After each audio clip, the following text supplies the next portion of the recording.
बेटा हम लोग क्या पढ़ना शुरू कर रहे थे और हम क्या पढ़ रहे थे और क्या पढ़ चुके हैं।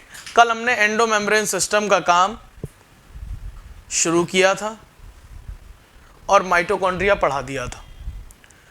माइटोकॉन्ड्रिया की अगर हम ब्रीफली बात अगर करें तो mitochondria power house of the cell कहलाता है। एटीपी का प्रोडक्शन होता है। एंडोसिम्बायोंट कहलाता है, सिम्बियोटिक रिलेशनशिप रखता है किसके साथ, यूकैरियोटिक सेल के साथ और प्रोकैरियोटिक सेल की तरह होता है। बहुत सारे कैरेक्टरिस्टिक्स बताए थे कि प्रोकैरियोटिक सेल की तरह क्यों होता है। माइटोकॉन्ड्रिया सेल्फ डुप्लीकेटिंग होता है, उसके पास खुद की मशीनरी होती प्रोटीन बनाने की, लेकिन वो डिपेंड रहता है फंक्शनल प्रोटीन का किसके ऊपर, न्यूक्लियस के ऊपर। तो ये एटीपी देता है सेल को और बदले में फंक्शनल प्रोटीन लेता है।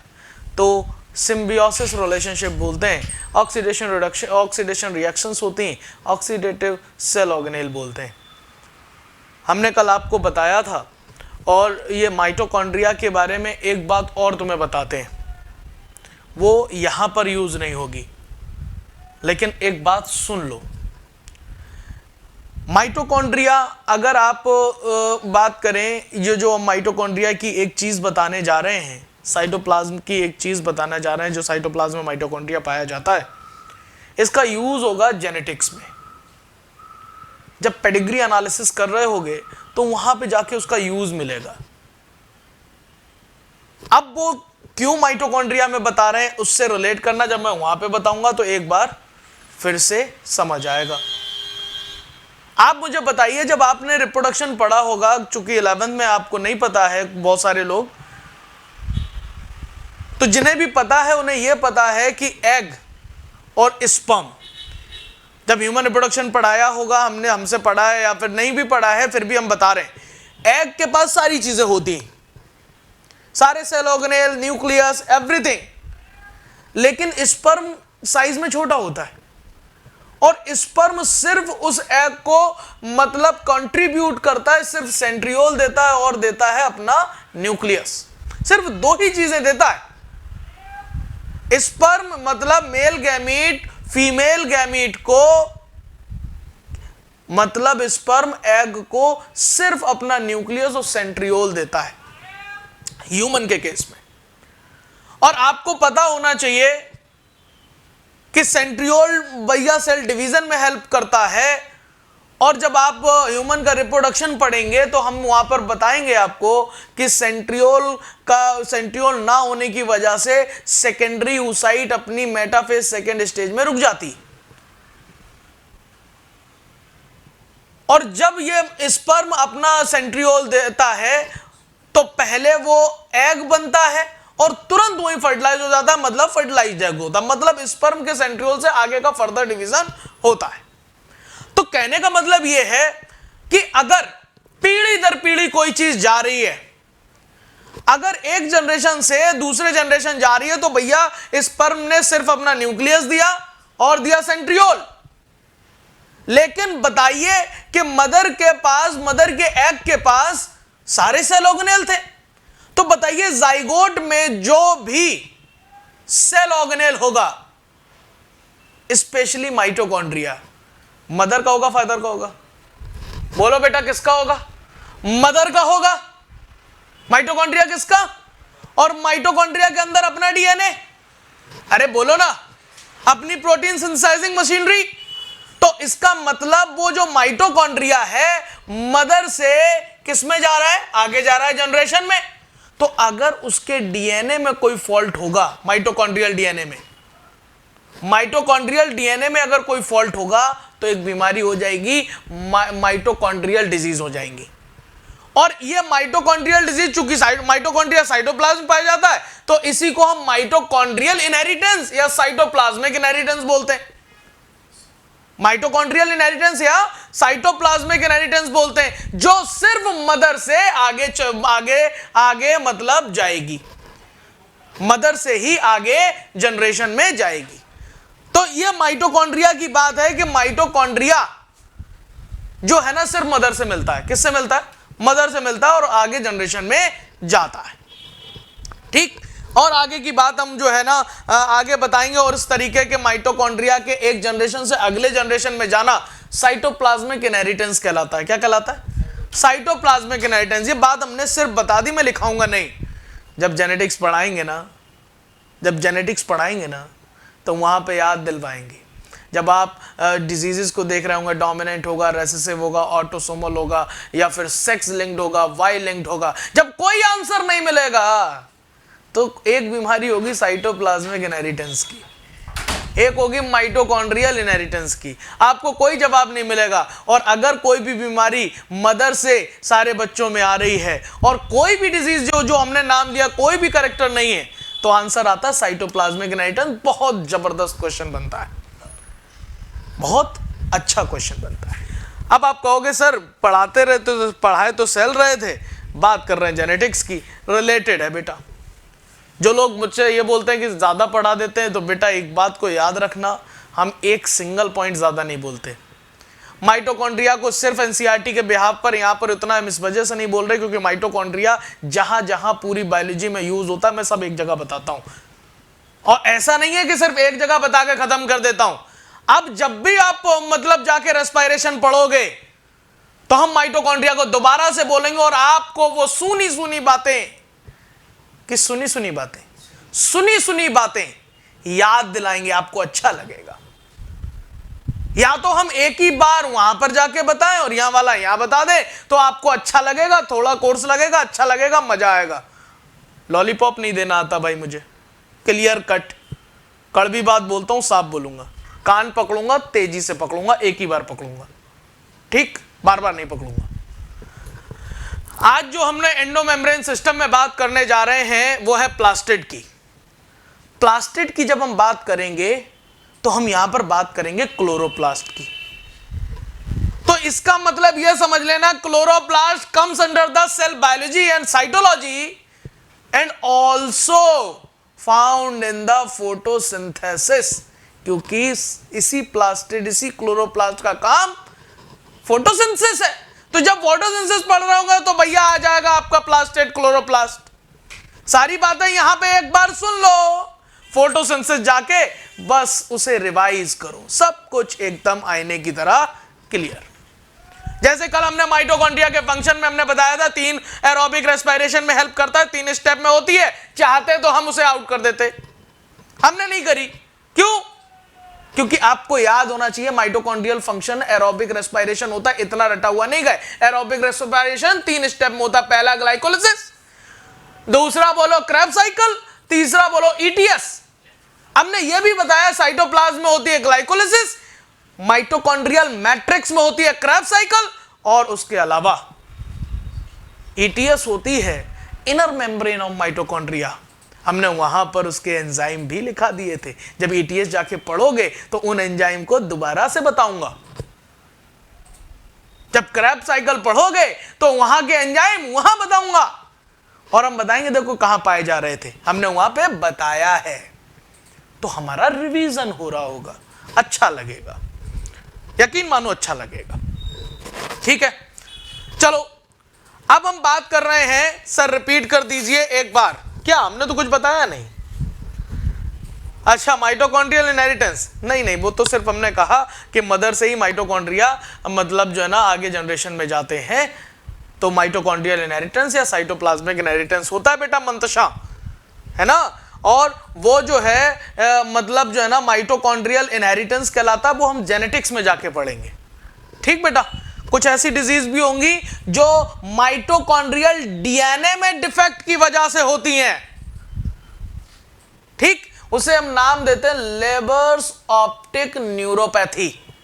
हम लिखाएंगे नहीं, वहीं बताएंगे क्या, लेबर्स ऑप्टिक न्यूरोपैथी। और ये न्यूरोपैथी आई से रिलेटेड डिजीज होती है जो माइटोकॉन्ड्रिया के डीएनए में इंफेक्शन या डीएनए में प्रॉब्लम की वजह से होती है। ठीक बेटा, आओ आज हम बात कर रहे हैं प्लास्टिड की। थोड़ा सा लेक्चर ज्यादा हो गया, जल्दी से हम लोग देखते हैं प्लास्टिड। और अगर हम प्लास्टिड की बात करें तो आप मुझे बता सकते हैं कि प्लास्टिड, या फिर हम आपको बताएंगे, आपको अभी नहीं पता है कि सेल का लार्जेस्ट सेल ऑर्गेनेल होता है। क्या होता है? Largest cell organelle plant cell का। किसका? प्लांट सेल का, क्योंकि plastid are not found in the animal cell. तो क्वेश्चन अराइजेस कि सर एनिमल सेल में सबसे बड़ा सेल ऑर्गेनेल क्या होगा? तो आंसर होगा माइटोकॉन्ड्रिया। लेकिन कुछ क्वेश्चन कभी ऐसे बन जाते हैं कि पूछा जाता है लार्जेस्ट सेलुलर स्ट्रक्चर। क्या पूछा जाता है? Largest cellular structure. पहला ऑप्शन प्लास्टिड, दूसरा माइटोकॉन्ड्रिया, तीसरा न्यूक्लियस, चौथा राइबोसोम। आंसर आप लगा के चले जाते हैं प्लास्टिड। क्या लगा के चले आते हैं? और आप हो जाते हैं गलत। क्यों? वहां पर सेल ऑर्गेनेल की बात नहीं करी गई, सेलुलर स्ट्रक्चर की बात बोली गई। और अगर सेल में सबसे बड़ा सेलुलर स्ट्रक्चर अगर देखा जाए तो वो न्यूक्लियस होता है। प्लांट सेल की बात करें तो प्लांट सेल में बड़ी सी वैक्यूल दिखाई देती है, लेकिन वो मेटाबॉलिकली एक्टिवनेस में, मतलब कोई भी मेटाबॉलिक रिएक्शंस नहीं होते, नॉन लिविंग उस तरीके का स्टोरेज होता है। तो वो से हम उस तरीके का सेल ऑर्गेनेल किसे मानेंगे? मेटाबॉलिकली एक्टिव को, जिसमें मेटाबॉलिक रिएक्शंस पार्टिसिपेट कर रही हो।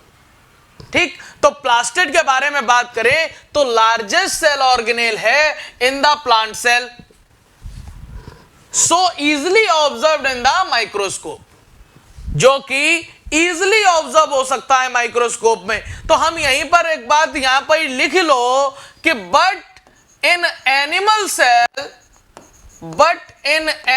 Cell is mitochondria. क्या बेटा? माइटोकॉन्ड्रिया। लेकिन कभी कभी बहुत कंट्रोवर्शियल क्वेश्चन आते हैं, चूंकि न्यूक्लियस आपका सेल ऑर्गेनेल नहीं है, एक बड़ा सेलुलर स्ट्रक्चर है जो कंट्रोल करता है फंक्शन ऑफ द सेल। लेकिन कभी कभी वो इस तरह के क्वेश्चन देता है और उसमें पूछा जाता है कि लार्जेस्ट सेल ऑर्गेनेल, ठीक, और हमें न्यूक्लियस लगाना पड़ जाता है, तब भी आप प्लास्टिड को नहीं लगाते हो। बात समझे? ठीक, न्यूक्लियर स्ट्रक्चर, वो साइटोप्लाज्म, वो सॉरी सेलुलर स्ट्रक्चर बोल रहा है तो न्यूक्लियस हमें साफ समझ आ रहा है। कभी कभी वो आपसे ऐसा भी गेम खेल देता है, कुछ क्वेश्चन मिलेंगे लेकिन ऐसे कंट्रोवर्शियल क्वेश्चन पहले आते थे, अब आना बंद हो गए। लेकिन अगर कभी लगाओगे तो फिर वो क्वेश्चन आपको लगेगा कि आंसर प्लास्टिड होना चाहिए सेल ऑर्गेनेल में, लेकिन न्यूक्लियस वो दे देते हैं, वो भी उसे ऑर्गेनेल की तरह ही मान लेते हैं।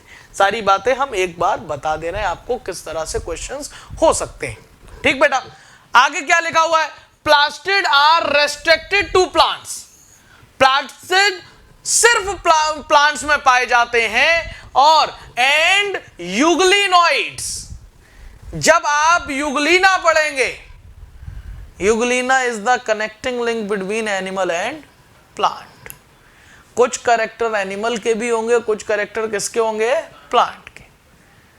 भैया इस प्लास्टिड में फूड का होता है फॉर्मेशन, यूग्लिना जो होता है वो कनेक्टिंग लिंक होता है। अगर खाना है, खाने की जुगाड़ है, कहीं दावत वगैरह है तो खाना खा लेगा बिना बनाए, और अगर नहीं है तो फिर बना भी लेगा। मतलब वो एनिमल की तरह फूड कैप्चर भी करेगा, और नहीं है फूड तो सनलाइट के प्रेजेंस में फूड का फॉर्मेशन भी कर लेगा। तो फूड का फॉर्मेशन किसके जरिए करेगा? प्लास्टिड, मतलब क्लोरोप्लास्ट के जरिए। ठीक बेटा, तो कहने के मतलब यहां पर यह आ गया कि भाई यहां पर अगर हम आपसे बोले प्लास्टिड कहां कहां पाए जाते हैं, मेनली प्लांट्स में, और कोई भी है क्या? यूग्लिनोइड्स, मतलब यूग्लिना में भी ये प्लास्टिड्स देखने को मिल जाएंगे। ठीक बेटा, आगे लिखा होगा plastids contain pigments and storage of products. अब ये बात लाइन को पढ़ने से पहले और समझने से पहले हम आपको लेकर चलेंगे। हम आपसे ये बात कहना चाहते हैं, आप समझना। हम आपसे ये बात कहना चाह रहे हैं कि plastid are of 3 type. Plastid कितने तरह के हैं? 3 तरह के हैं। किस बेस पर? कि वो फंक्शन कौन सा कर रहे हैं, कि वो कौन सा फंक्शन कर रहे हैं। अगर ऐसा प्लास्टिड, 3 तरह के बताने से पहले हम आपसे प्लास्टिड को पहले 2 पार्टों में बांटते हैं। रुको, हमने कहा भाई साहब प्लास्टिड जो है वो 2 तरह के, ठीक। एक पिगमेंट रखता है, ऐसे प्लास्टिड जिनमें पिगमेंट होते हैं, ठीक। और दूसरा प्लास्टिड जिसमें पिगमेंट नहीं होते। अगर हम बात करें प्लास्टिड कितने तरह के हैं, तो हमने कहा एक है कलरलेस प्लास्टिड। कैसा? कलरलेस प्लास्टिड, मतलब not having pigments, not having pigment, pigment नहीं होते, तो ऐसे को क्या बोलेंगे? Colourless plastid. और ऐसे प्लास्टिड जिसमें पिगमेंट होते हैं उसे हम क्या बोलेंगे? Coloured plastid. क्या बोलेंगे? कलर्ड प्लास्टिड, ठीक। कलर्ड प्लास्टिड का मतलब हैविंग कलरिंग पिगमेंट। ओके, ये बात हो गई। अब ये coloured plastid are of 2 type. कितने तरह के? 2 तरह के। एक ऐसे प्लास्टिड जिसमें कलरिंग पिगमेंट होते हैं। कैसे पिगमेंट? Colouring pigment. हैविंग बोलो कैसे पिगमेंट? कलरिंग पिगमेंट, जो कि हम ये कह सकते हैं फूल को, फ्रूट को कलर प्रोवाइड कराते हैं। तो ऐसे पिगमेंट, ऐसे वाले कलर्ड प्लास्टिड को हम नाम देते हैं क्रोमोप्लास्ट। क्या नाम देते हैं? क्रोमोप्लास्ट। याद करो, क्रोमा का मतलब ही होता है कलर्ड। ओके, ये कई तरह के कलर आपको दे सकता है, और मेनली जो कलर्ड होते हैं वो 3 कलरों से ही लगभग सारे कलर, लगभग सारे कलर की बात आप फिर बहुत सारी चीजें ना लेना, जितने फ्रूट्स, फूल और प्लांट में जितने भी कलर होते हैं वो 3 कलर से बन जाएंगे, येलो, रेड, ऑरेंज। आप इन्हीं के कॉम्बिनेशन से ही सारे फ्रूट्स, सारे कलर के वगैरह मोस्टली दिखाई देते हैं, ठीक बेटा। हमने कहा कि ऐसे प्लास्टिड को हम क्या कहते हैं? बोलो, क्रोमोप्लास्ट। और एक जो होता है हम कहेंगे हैविंग फोटोसिंथेटिक पिगमेंट। ऐसा प्लास्टिड, ऐसा कलर्ड प्लास्टिड जिस पर फोटोसिंथेटिक पिगमेंट होते हैं। तो ऐसे प्लास्टिड को हम क्या बोलेंगे बेटा? ऐसे प्लास्टिड को हम बोलेंगे क्लोरोप्लास्ट। क्या बोलेंगे? क्लोरोप्लास्ट। तो आप मुझे ये बताइए कि भैया जो कलर्ड प्लास्टिड है उसे हम क्या नाम देंगे? उसे हम क्या नाम देंगे? तो आप अपनी बुकलेट में साफ ही साफ देखोगे कि भैया उसे हम बोलते हैं ल्यूकोप्लास्ट। क्या बोलते हैं? अरे बोलो ना यार, कलरलेस की बात कर रहे हैं, colourless, having not a pigment. और जिसमें पिगमेंट नहीं होते उसे हम ल्यूकोप्लास्ट कहते हैं। क्या बोलते हैं? ल्यूकोप्लास्ट। तो आप मुझे यह बताइए कि प्लास्टिड आर ऑफ 3 तरह के हो गए कि नहीं? Number 1, number 2, number 3। तो सबसे पहले प्लास्टिड आर ऑफ 2 टाइप की, उसमें पिगमेंट है या नहीं है? अगर पिगमेंट है तो कलर्ड, नहीं है तो कलरलेस। कलर है तो 2 तरह के होंगे। अगर फोटोसिंथेटिक पिगमेंट है तो क्लोरोप्लास्ट। कलरिंग पिगमेंट है जो कि फ्लावर और फ्रूट्स को कलर प्रोवाइड कराएगा, तो वो कैसा होगा? क्रोमोप्लास्ट। और अगर बिल्कुल भी कलर नहीं है तो हम कहेंगे कलरलेस प्लास्टिड में नाम क्या आएगा? ल्यूकोप्लास्ट। सर पिगमेंट क्यों नहीं होगा? यहां तो छपा है, क्या छपा है?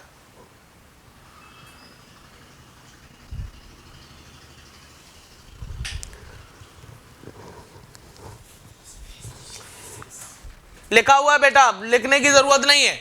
आओ देखो, उसी बुकलेट पर ही आ जाते हैं, परेशान ना हो।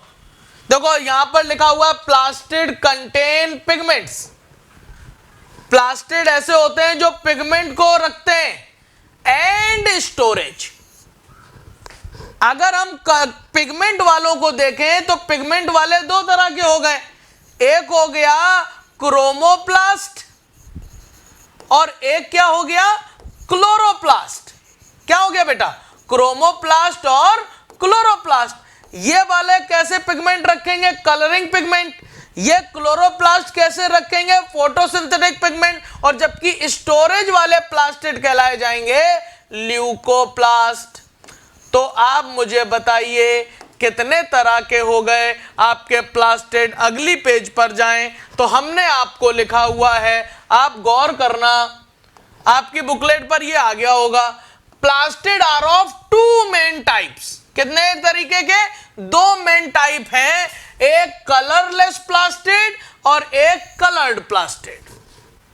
जो कलरलेस है वहां पर लिखना नॉट हैविंग पिगमेंट, ऊपर लिख लेना डैश लगा के, not having pigment, not having pigment. Okay बेटा। और जो कलर्ड प्लास्टिड है वहां पे लिख लेना हैविंग पिगमेंट्स। अब देखो जो पिगमेंट नहीं रख रहा उसे हम कह रहे हैं ल्यूकोप्लास्ट। क्या कह रहे हैं, ल्यूकोप्लास्ट। अब बताइए ये ल्यूकोप्लास्ट किस तरह का काम कर रहा होगा, ये काम कर रहा होगा स्टोरेज ऑर्गन की तरह। कैसे, स्टोरेज काम कर रहा होगा, ये चीजों को स्टोर कर रहा होगा। ओके, हमने कहा कि भाई ये कलर्ड प्लास्टिड जो हो गए वो दो तरह के हो गए, एक क्रोमोप्लास्ट और एक क्लोरोप्लास्ट। क्रोमोप्लास्ट के नीचे डैश लगा के लिखना having colouring pigment, having colouring pigment. अभी सब बातें लिखी हुई हैं, हम दोबारा से बता देंगे। Having colouring pigment. और क्लोरोप्लास्ट के नीचे डैश लगा के लिख देना having photosynthetic pigment, having photosynthetic pigment. और फोटोसिंथेटिक पिगमेंट का नाम क्या जानते हैं आप, उसका नाम होता, फोटोसिंथेटिक पिगमेंट का नाम होता क्लोरोफिल। तो ऐसा कलर्ड प्लास्टिड जो क्लोरोफिल रखेगा उसे हम कहेंगे क्लोरोप्लास्ट। और क्लोरोफिल का कलर ग्रीन होता है। कैसा होता है, ग्रीन। मतलब हम क्लोरोप्लास्ट को ग्रीन प्लास्टिड बोल सकते हैं कि नहीं। जबकि क्रोमोप्लास्ट किसी भी कलर के हो सकते हैं, नारंगी हो सकता है, ऑरेंज हो सकता है, रेड हो सकता है, लाइट ऑरेंज हो सकता है, लाइट नारंगी, मतलब जो ना लाइट येलो हो सकता है, मतलब ये कलरिंग हो सकते हैं। फ्लावर और फ्रूट को कलर देते हैं किस लिए, for attracting the pollination. A pollinator agent, जो पॉलिनेटिंग एजेंट होते हैं इंसेक्ट वगैरह, उन्हें इंसेक्ट वगैरह को अट्रैक्ट करने के लिए ये क्रोमोप्लास्ट कलर देते हैं फलों को, फूलों को, ठीक, जिससे उनका पॉलिनेशन हो सके, जिससे उनके मेल गैमीट फीमेल तक और फीमेल गैमीट मेल तक आ सके। ओके, हमने कहा कुछ स्टोरेज ऑर्गन भी होता है। ऐसा प्लास्टिड जो स्टोरेज का काम करता है वो क्या हो गया, ल्यूकोप्लास्ट। तो आप सब लोग बताओ कितने तरह के क्लोरोप्लास्ट हो गए। अगर हम स्टोरेज प्लास्टिड की बात करें ल्यूकोप्लास्ट बोलोगे। अगर हम कलरिंग, मतलब जो है ना colouring of flower and fruit को देने वाला प्लास्टिड, क्या क्रोमोप्लास्ट बोलोगे। फोटोसिंथेसिस करने वाले प्लास्टिड को क्या क्लोरोप्लास्ट बोलोगे। अरे बोलिए ना, बोलो, सबको क्लियर, क्लियर बेटा। सबको अगर क्लियर है तो हम इतनी बात को बताने से पहले, बताने के बाद हम आपसे, सारे लोगों ने नोट कर लिया था ना कहां पर क्या क्या लिखना है आपको। जब सब बात क्लियर हो गई तो आओ तुमसे एक बात यहां पर फिर करना चाहते हैं, गौर करना। हमने आपसे कहा कि जो प्लास्टिड होते हैं बेटा, प्लास्टिड होते हैं, वैसे हमने बांट लिया था। अब हम फिर से देखो तुम्हें बता रहे हैं, प्लास्टिड आर ऑफ 3 टाइप, जो हम सबसे पहले बता रहे थे। एक वाला, पहला हमने बोला ल्यूकोप्लास्ट। क्या बोला, ल्यूकोप्लास्ट। और ल्यूकोप्लास्ट बताइए क्या काम करेगा? स्टोरेज करेगा। क्या करेगा? स्टोरेज का काम होगा। ठीक, स्टोरेज किसका करेगा? फूड का स्टोर करेगा, प्रोटीन का स्टोर कर सकता है, कार्बोहाइड्रेट का स्टोर करता है भाई साहब, उसके अलावा फैट या ऑयल का स्टोर करता है। आपने मूंगफली के दाने देखे होंगे, उसमें ऑयल होता है, वो कौन सा प्लास्टिड रखता है? ऑयल। वो रखता है आपका ल्यूकोप्लास्ट। मस्टर्ड वगैरह देखा होगा आपने, कैस्टर वगैरह देखा होगा, उसमें ऑयल होता है।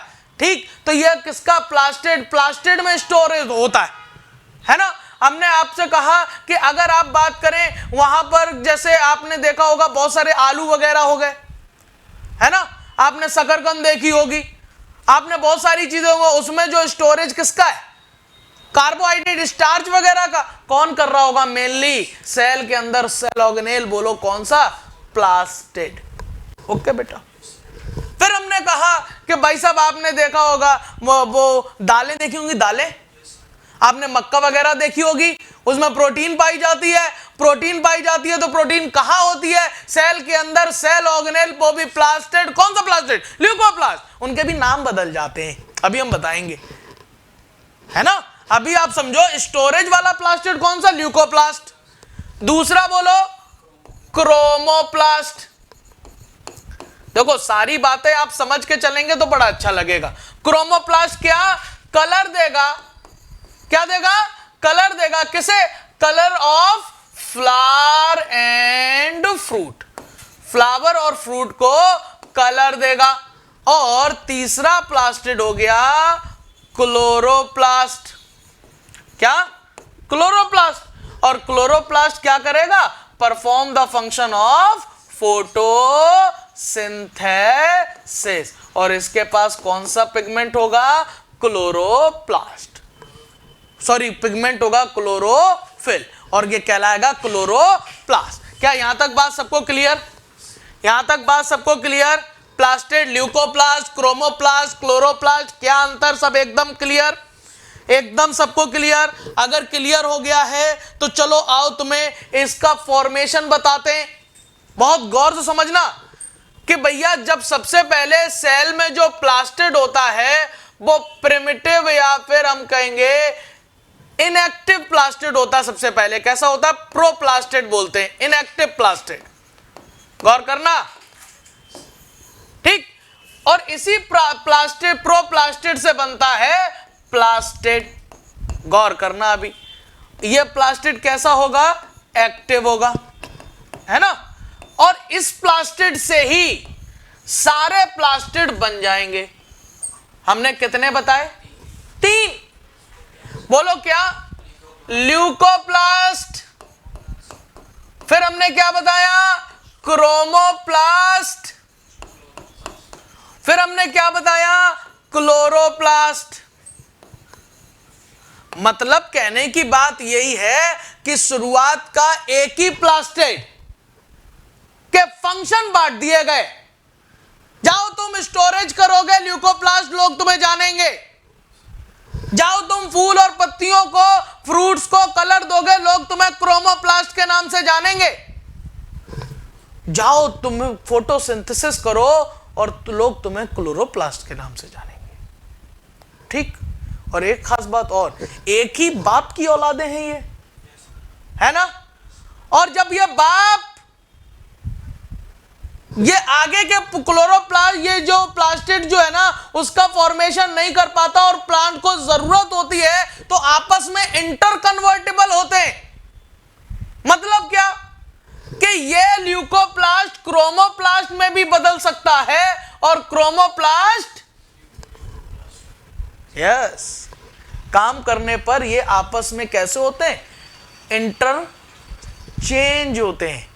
मतलब बदल सकते हैं। ल्यूकोप्लास्ट किसमें बदल सकता है और क्रोमोप्लास्ट किसमें बदल सकता है?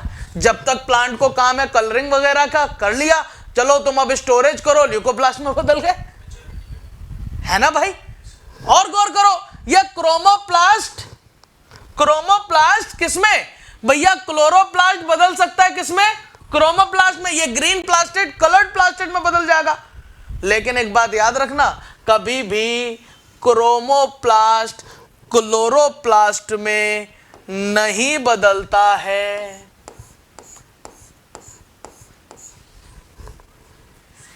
समझे? क्लोरोप्लास्ट क्रोमोप्लास्ट में बदल सकता है, बट क्रोमोप्लास्ट क्लोरोप्लास्ट में नहीं बदल सकता। सर आप समझा दीजिए, हमें समझ नहीं आ रहा। हम बताते हैं बेटा। आपने देखा होगा टमाटर, हरा टमाटर लाल टमाटर में बदल जाता है। रुको, हरा टमाटर किस में बदल जाएगा?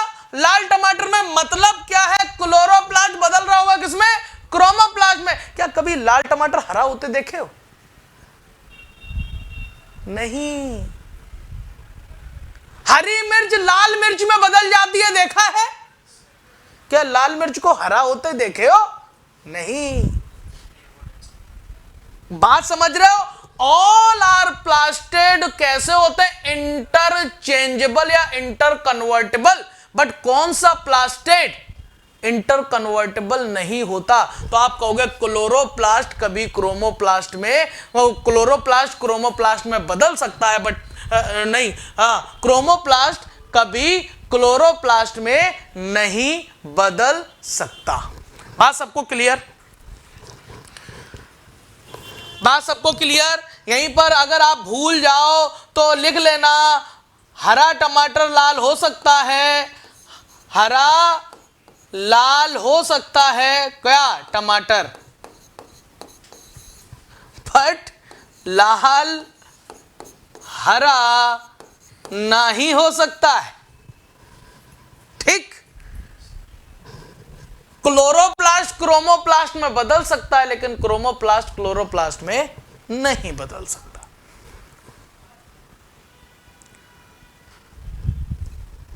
देख भाई, जितना बता रहे हैं उतना आप ज्यादा अंदर ना घुसो कि ल्यूकोप्लास्ट चेंज हो सकता है क्या।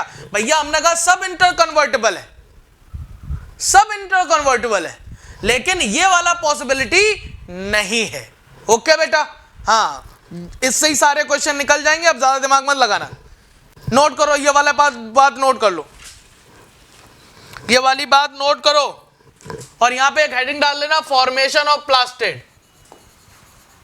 फॉर्मेशन ऑफ प्लास्टेड जल्दी नोट करो, आगे बहुत सारी बातें बतानी है आज हमें। फॉर्मेशन ऑफ प्लास्टेड, स्क्रीनशॉट ले लो।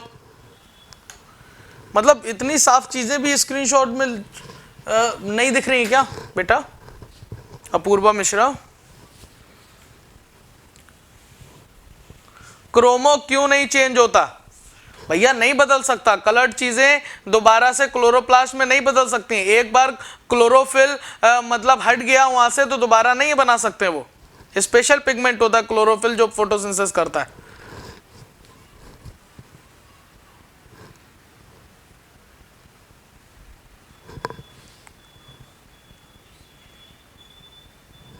ये वाला फोटो ले लिया, इसके पहले दो वाले अपू जानवी बेटा, अभी हम उनका भी स्क्रीनशॉट भिजवा देंगे। अच्छा बाद में कर लेंगे, ठीक बेटा। हो गया होगा? हो गया बेटा? अरे बोलिए ना यार। हाँ चलो, ये वाले इस वाले का भी फोटो ले लेना। लो स्क्रीनशॉट लो।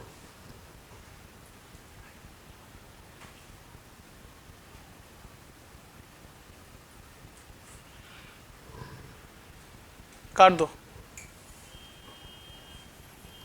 जल्दी करो, टाइम नहीं है।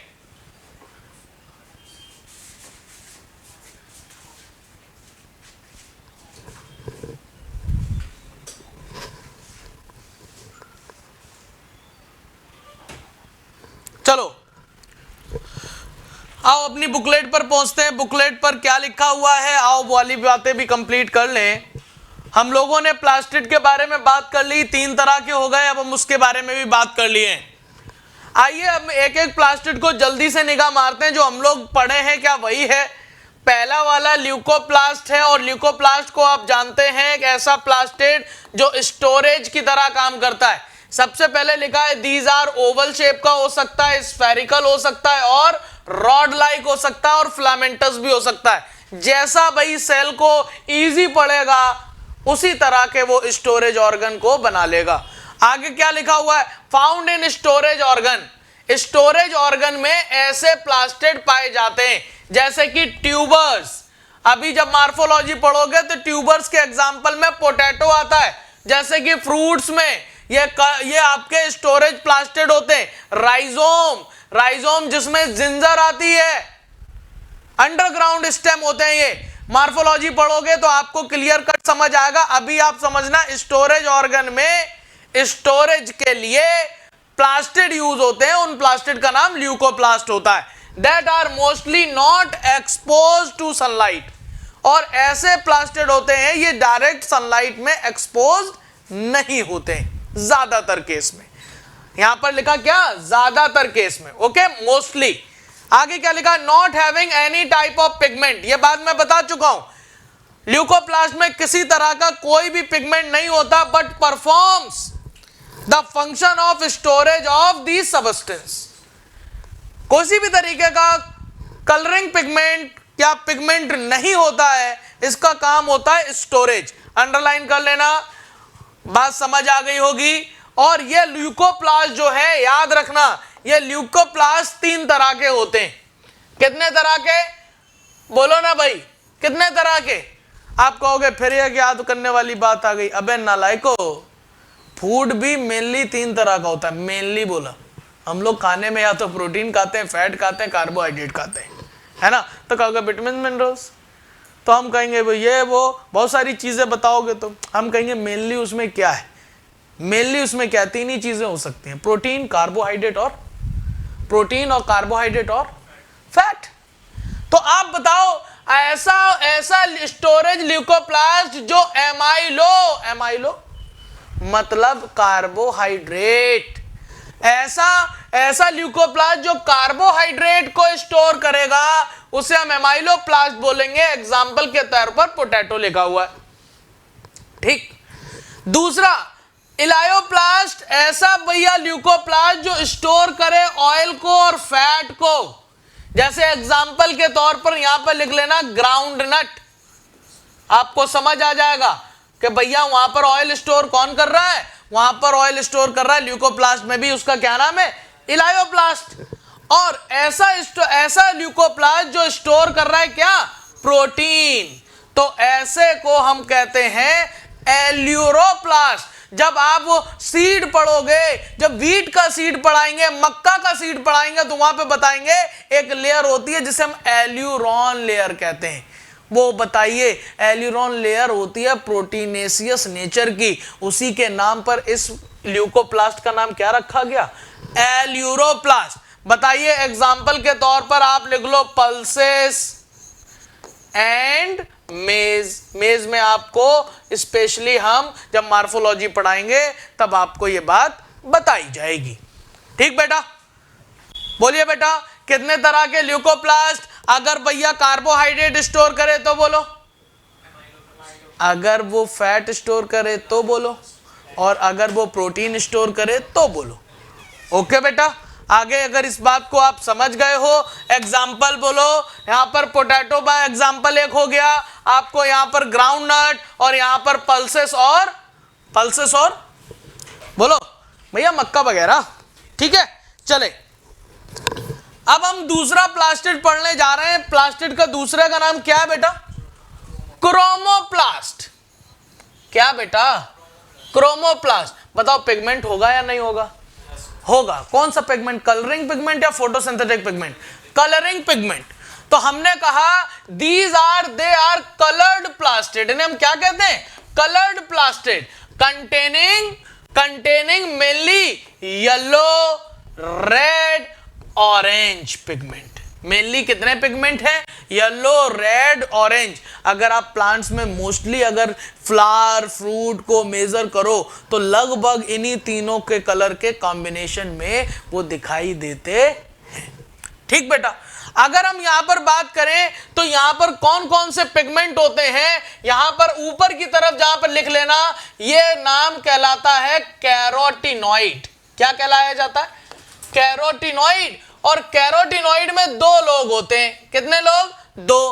पहला होता है कैरोटीन, क्या होता है? कैरोटीन। और दूसरा होता है ज़ैंथोफिल। क्या होता है? ज़ैंथोफिल। बोलो ना बेटा, कैरोटीन और ज़ैंथोफिल। आपसे बोला जाए कि कैरोटीन की वजह से कलर रेड और ऑरेंज होता है, रेड एंड ऑरेंज होता है, और ज़ैंथोफिल की वजह से यह कलर होता है येलो। मतलब ये दोनों लोग कैरोटिनॉइड मिलकर ये तीन कलर के कॉम्बिनेशन को बनाते हैं। आपसे पूछा जाए कि भैया कौन कौन से पिगमेंट पाए जाते हैं क्रोमोप्लास्ट में, तो नाम लेना कैरोटीन और ज़ैंथोफिल। ओके बेटा, बोलो बेटा, कोई दिक्कत? आओ आगे क्या लिखा हुआ है? These are found in flowers and skin of fruit. मतलब ये फ्लावर्स की स्किन में पाए जाते हैं और फ्रूट की स्किन में। किसकी वजह से? They attract agents. किसे अट्रैक्ट करेंगे? Agents of pollination and dispersal of fruit and seed. इन्हें कलर्ड बनाया जाता है। फूल को देखकर हम अट्रैक्ट हो जाते हैं, वाह कितना बढ़िया फूल है। उसे तोड़ा और खुशबू अच्छी। आपने तोड़ा तो बात खत्म कर दी, लेकिन हम अट्रैक्ट हुए, है ना। और भैया वो जो छोटे छोटे इंसेक्ट वगैरह हैं वो तोड़ तो नहीं पाएंगे, वो भी अट्रैक्ट होंगे। इस फूल पे बैठे, उस फूल पे बैठे, ये खुशबू सूंघी, ये खुशबू सूंघी, उन्हें बदले में कुछ नेक्टर वगैरह खाने को मिल गया, तो इस लालच में चले गए, कलर अच्छा लग रहा है, घूमने चले गए अपनी साथ की इंसेक्टिन के साथ, और इसमें एक फ्लावर का दूसरे फ्लावर में पॉलिनेशन कर दिया और उनका काम हो गया। फ्रूट अच्छे बना दिए, और फ्रूट अच्छे बना दिए, कलर्ड फ्रूट बना दिए। सोचो काला सा फ्रूट हो, एकदम काला दिख ही ना रहा हो, एकदम बेकार भद्दा सा, तो तुम उसकी तरफ अट्रैक्ट होगे। जब तक टेस्ट नहीं पता होगा, टेस्ट नहीं पता होगा। अभी पहले टेस्ट से पहले तो अट्रैक्ट करना फ्रूट की तरफ, और जितना टेस्टी हो उतना अच्छा फ्रूट कलर भी हो, तो भैया वो पहले तोड़ेगा, खाएगा, गुठली क्या करेगा? इधर उधर नचा के फेंक देगा। अब गुठली क्या है? सीड है। क्या है? सीड है। अब वो वहां पे डिस्पर्स हो गई, एक जगह से दूसरी जगह अपने आप पहुंच गई। प्लांट तो भैया एक जगह रुके रहते हैं, भैया वो तो जाके अपनी गुठलियों को नहीं कर सकते, और वहीं अगर उन्हें जर्मिनेट कराते रहे तो उनके खुद का खाना नहीं मिलेगा। तो सीड प्लांट को चाहिए कि भैया ये सीड जो है वहीं पे जर्मिनेट ना कर जाए गिर के, तो भैया कलर्ड बना दिए, लोग लगाएंगे, खाएंगे, वाह हरा आम है खाया, पीला आम है वही खाया, लाल कलर का आम है खाया, और खा के गुठली नचा के फेंक दिए, वहां पर दूसरा निकल आया। Seed dispersion. बात समझ आ रही बेटा?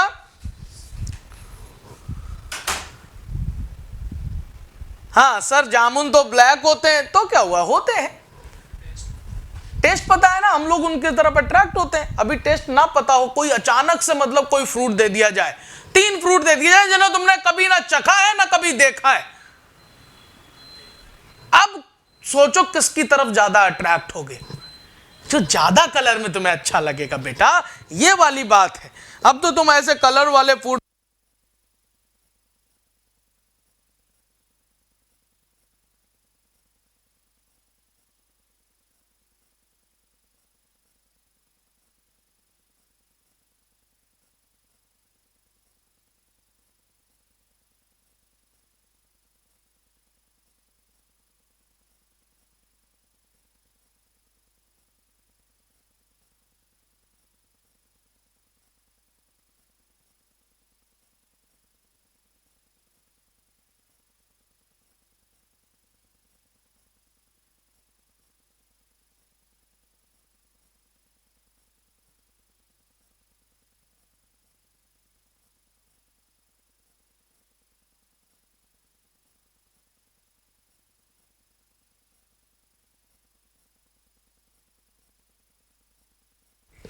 बैटरी चेक करके रखा करो।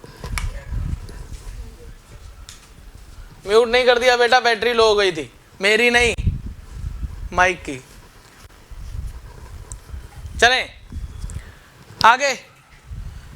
भैया हमने बता दिया क्रोमोप्लास्ट के बारे में, क्रोमोप्लास्ट के पिगमेंट के बारे में बात करा तो कैरोटीन और ज़ैंथोफिल।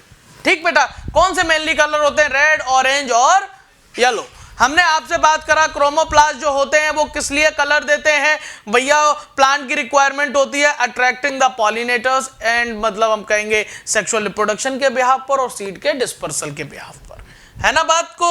अभी आप जब मार्फोलॉजी पढ़ेंगे तो इन सब चीजों को वेरी वेल कनेक्ट कर पाएंगे। अभी आप बात को समझें कि एक्चुअली क्या मतलब होता है और कैसे प्लांट अपना काम करते हैं, है ना। आओ चलें, अगला पार्ट है क्लोरोप्लास्ट। क्लोरोप्लास्ट में भी पिगमेंट होंगे बेटा, हम कहेंगे यस होते हैं। यहां पर मेनली पिगमेंट होगा फोटोसिंथेटिक पिगमेंट जिसका नाम होता है क्लोरोफिल। क्या नाम होता है? क्लोरोफिल। और दूसरा कैरोटिनॉइड्स भी होता है, कैरोटिनॉइड्स भी होता है। अब कैरोटिनॉइड्स अभी अपने बताया, कैरोटिन और ज़ेंथोफिल, ये वेरी लिटिल अमाउंट में होते हैं, बहुत कम, और ये होते हैं मेनली, दैट्स वाई इन्हें हम बोलते हैं क्लोरोप्लास्ट। किसकी वजह से? क्लोरोफिल की वजह से। एक बात और बताते हैं तुम्हें कि क्लोरोप्लास्ट की वजह से पत्तियां हरी दिखाई देती हैं, है ना। आपसे बोला जाता है क्लोरोफिल उसका मेन रीजन होता है, उनके अंदर पिगमेंट होता है क्लोरोफिल। ठीक, अगर हम आपसे पूछें आप सब लोगों से कि क्लोरोफिल की वजह से पत्तियों का कलर हरा दिखाई देता है, ग्रीन होता है, बट एक बात सच्चाई जानो, क्लोरोफिल के खुद का कलर पर्पल या वॉयलेट होता है। कैसा होता है? तो सर क्लोरोफिल की वजह से क्लोरोप्लास्ट का कलर हरा होता है, तो हम तुमसे ये कहेंगे बेटा क्लोरोफिल के खुद के कलर की वजह से पत्तियों का कलर हरा नहीं होता। क्लोरोफिल के नेचर की वजह से वो सारी लाइट को एब्जॉर्ब करता है और सिर्फ ग्रीन लाइट को क्या कर देता है भाई साहब, रिफ्लेक्ट कर देता है, और जो जिस कलर की लाइट को रिफ्लेक्ट करेगा वैसा ही दिखाई देगा। तो आपसे पूछा जाए कि क्लोरोफिल का की वजह से पत्तियों का कलर हरा होता है, तो इसका रीजन क्या क्लोरोफिल का कलर है या क्लोरोफिल का ग्रीन कलर के प्रति रिफ्लेक्शन है? रिफ्लेक्शन है। बात समझे? आगे चलें। These are the green plastid, इन्हें हम क्या कहते हैं? ग्रीन प्लास्टिड कहते हैं, containing mainly chlorophyll, mainly chlorophyll and very little of carotene and xanthophyll. इन्हीं दोनों को तो मिला के हमने कैरोटिनॉइड्स बोला था, इन्हीं को मिला के हमने कैरोटिनॉइड्स बोला था। आप बोलो कैरोटिनॉइड्स क्रोमोप्लास्ट में भी और क्लोरोप्लास्ट में भी अमाउंट कम ज्यादा हो सकता है, लेकिन chloroplast only found in the chlorophyll, only found in the chloroplast. आओ देखो यहां पर क्या लिखा है, क्लोरोप्लास्ट में भी लेंस शेप। अब क्लोरोप्लास्ट का जो भी शेप है वो कई तरह का हो सकता है, लेंस शेप हो सकता है, ओवल हो सकता है, spherical, discoid, ribbon like, cup shape, कई तरह के शेप हो सकते हैं।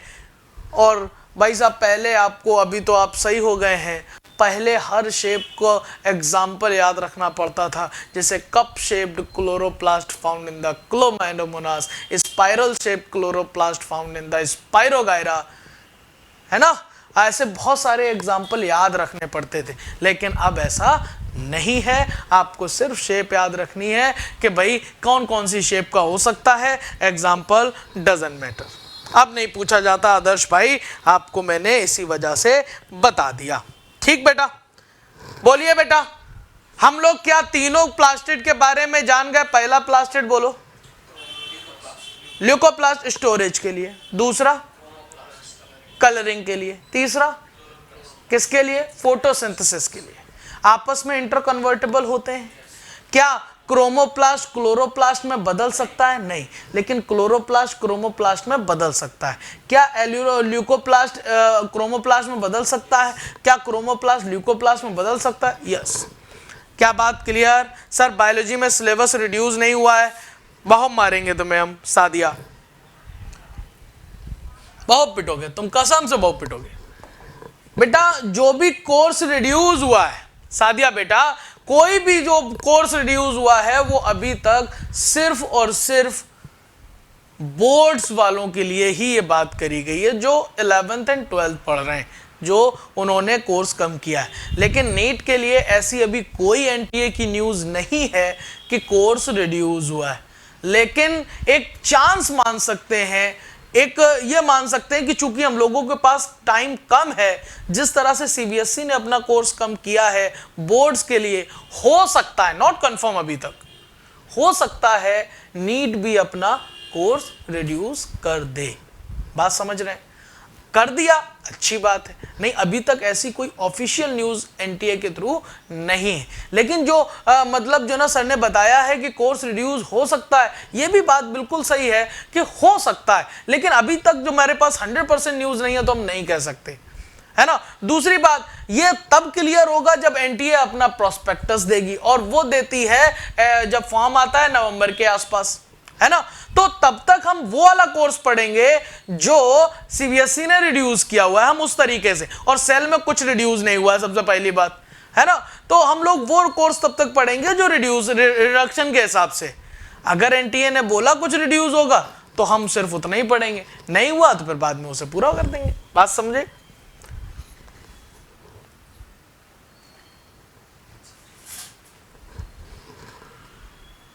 हाँ, सबका हुआ, 11th का भी कम हुआ है, 12th का भी कम हुआ है।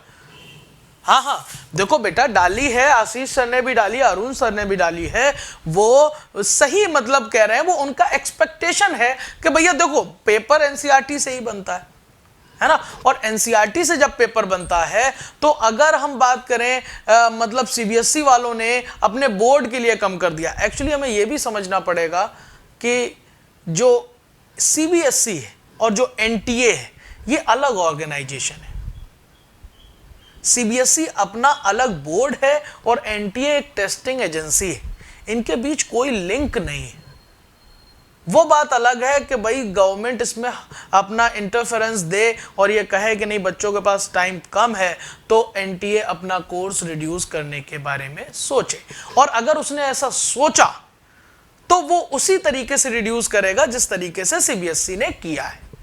तो ये चांस है, मैं बिल्कुल 100% डिनाई नहीं कर रहा कोई बात, लेकिन जब तक ऑफिशियल बिल्कुल 100% ना आ जाए तो हम लोग भी अपनी सेफ साइड लेकर चलेंगे। तब तक 100% न्यूज आ जाए तब हम उसके बारे में बात करेंगे। ठीक बेटा? हाँ, पढ़ाएंगे तो हम सब पढ़ाएंगे, हम सब।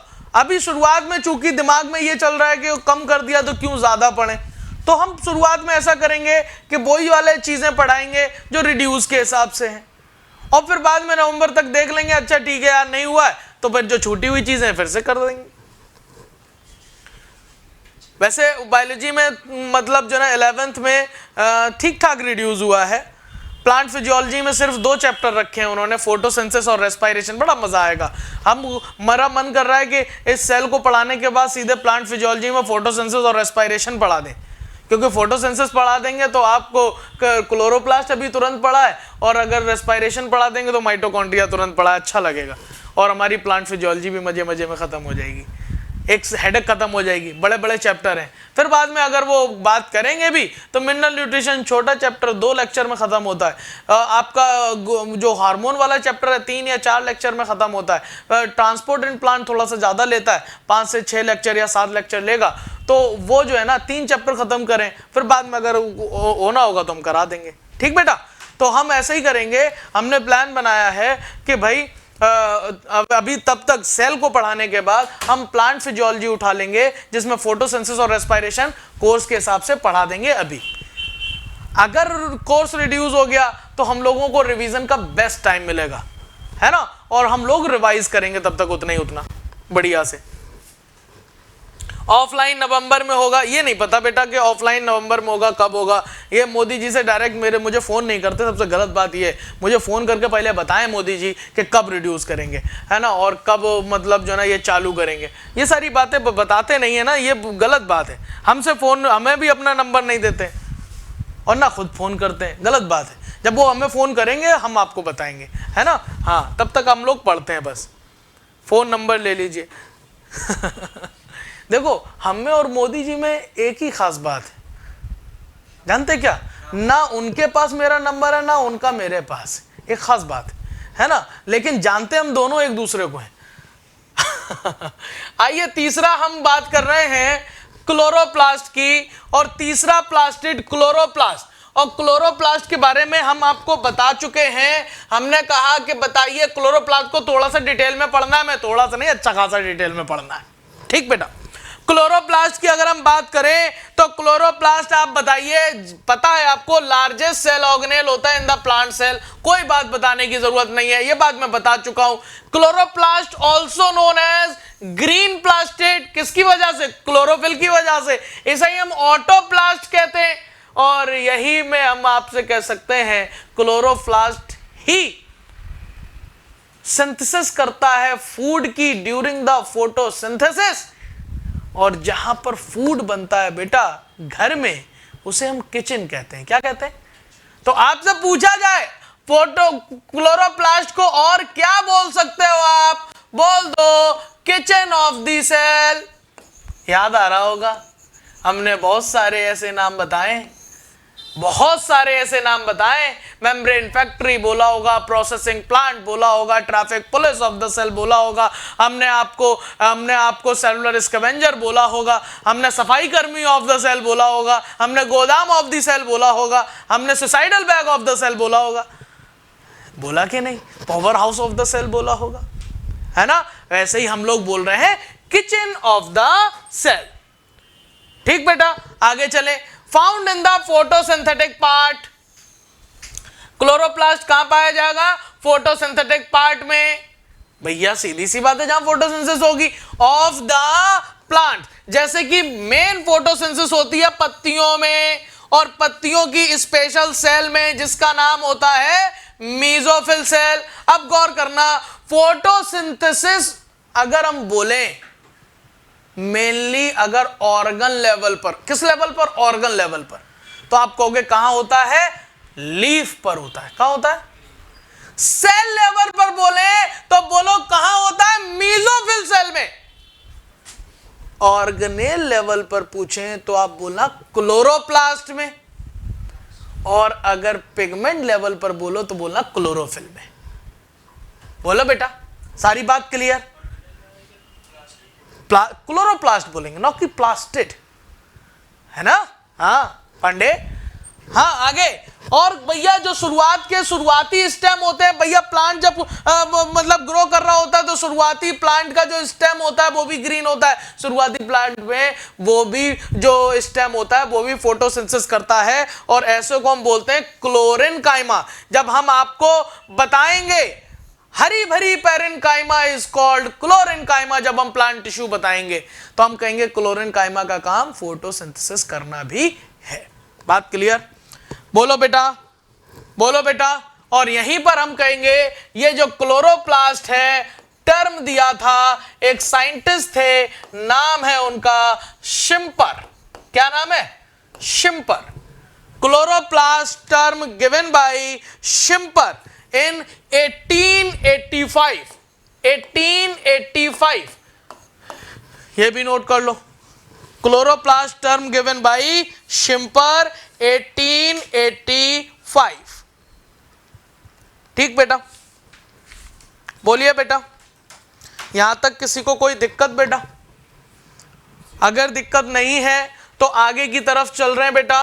और अब हम बात कर रहे हैं क्लोरोप्लास्ट की, और जब हम क्लोरोप्लास्ट की बात कर रहे हैं तो आओ अब हम बात करेंगे सीधे उसके स्ट्रक्चर की।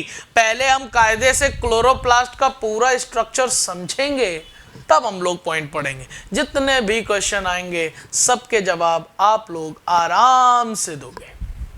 ठीक, सबसे पहले हम बात कर रहे हैं क्लोरोप्लास्ट की। तो हमने कहा क्लोरोप्लास्ट को हम ग्रीन प्लास्टिड कहते हैं, और ये कई तरह के शेप का होता है। हम जो शेप ले रहे हैं वो ले रहे हैं एक लेंस शेप्ड। कैसा शेप ले रहे हैं? Lens shaped. टेढ़ा हो गया क्या? सही है, काम चल जाएगा। ओके, अभी हमने कहा कि सबसे बाहर वाली मेम्ब्रेन को हम आउटर मेम्ब्रेन बोल रहे हैं। क्या बोल रहे हैं? Outer membrane. याद करना, जिस तरह से आउटर मेम्ब्रेन माइटोकॉन्ड्रिया में परमिएबल थी, ये भी परमिएबल है क्योंकि इसमें पाए जाती हैं पोरेंस प्रोटीन। ठीक। फिर हमने बताया कि लाइक द माइटोकॉन्ड्रिया ये जो है पाया जाता है एक और स्ट्रक्चर, एक और मेम्ब्रेन जिसे हम कहते हैं इनर मेम्ब्रेन। इनर मेम्ब्रेन, ठीक। और लाइक द माइटोकॉन्ड्रिया ये भी होती है सेलेक्टिवली परमिएबल। कैसी होती बेटा? सेलेक्टिवली परमिएबल होती है, सेलेक्टिवली परमिएबल होती है। तो आप क्या आउटर मेम्ब्रेन और इनर मेम्ब्रेन से एक बात ये नहीं समझ पाए कि ये जो आपका प्लास्टिड है वो बताओ सिंगल मेम्ब्रेनस हुआ या फिर डबल मेम्ब्रेनस हुआ?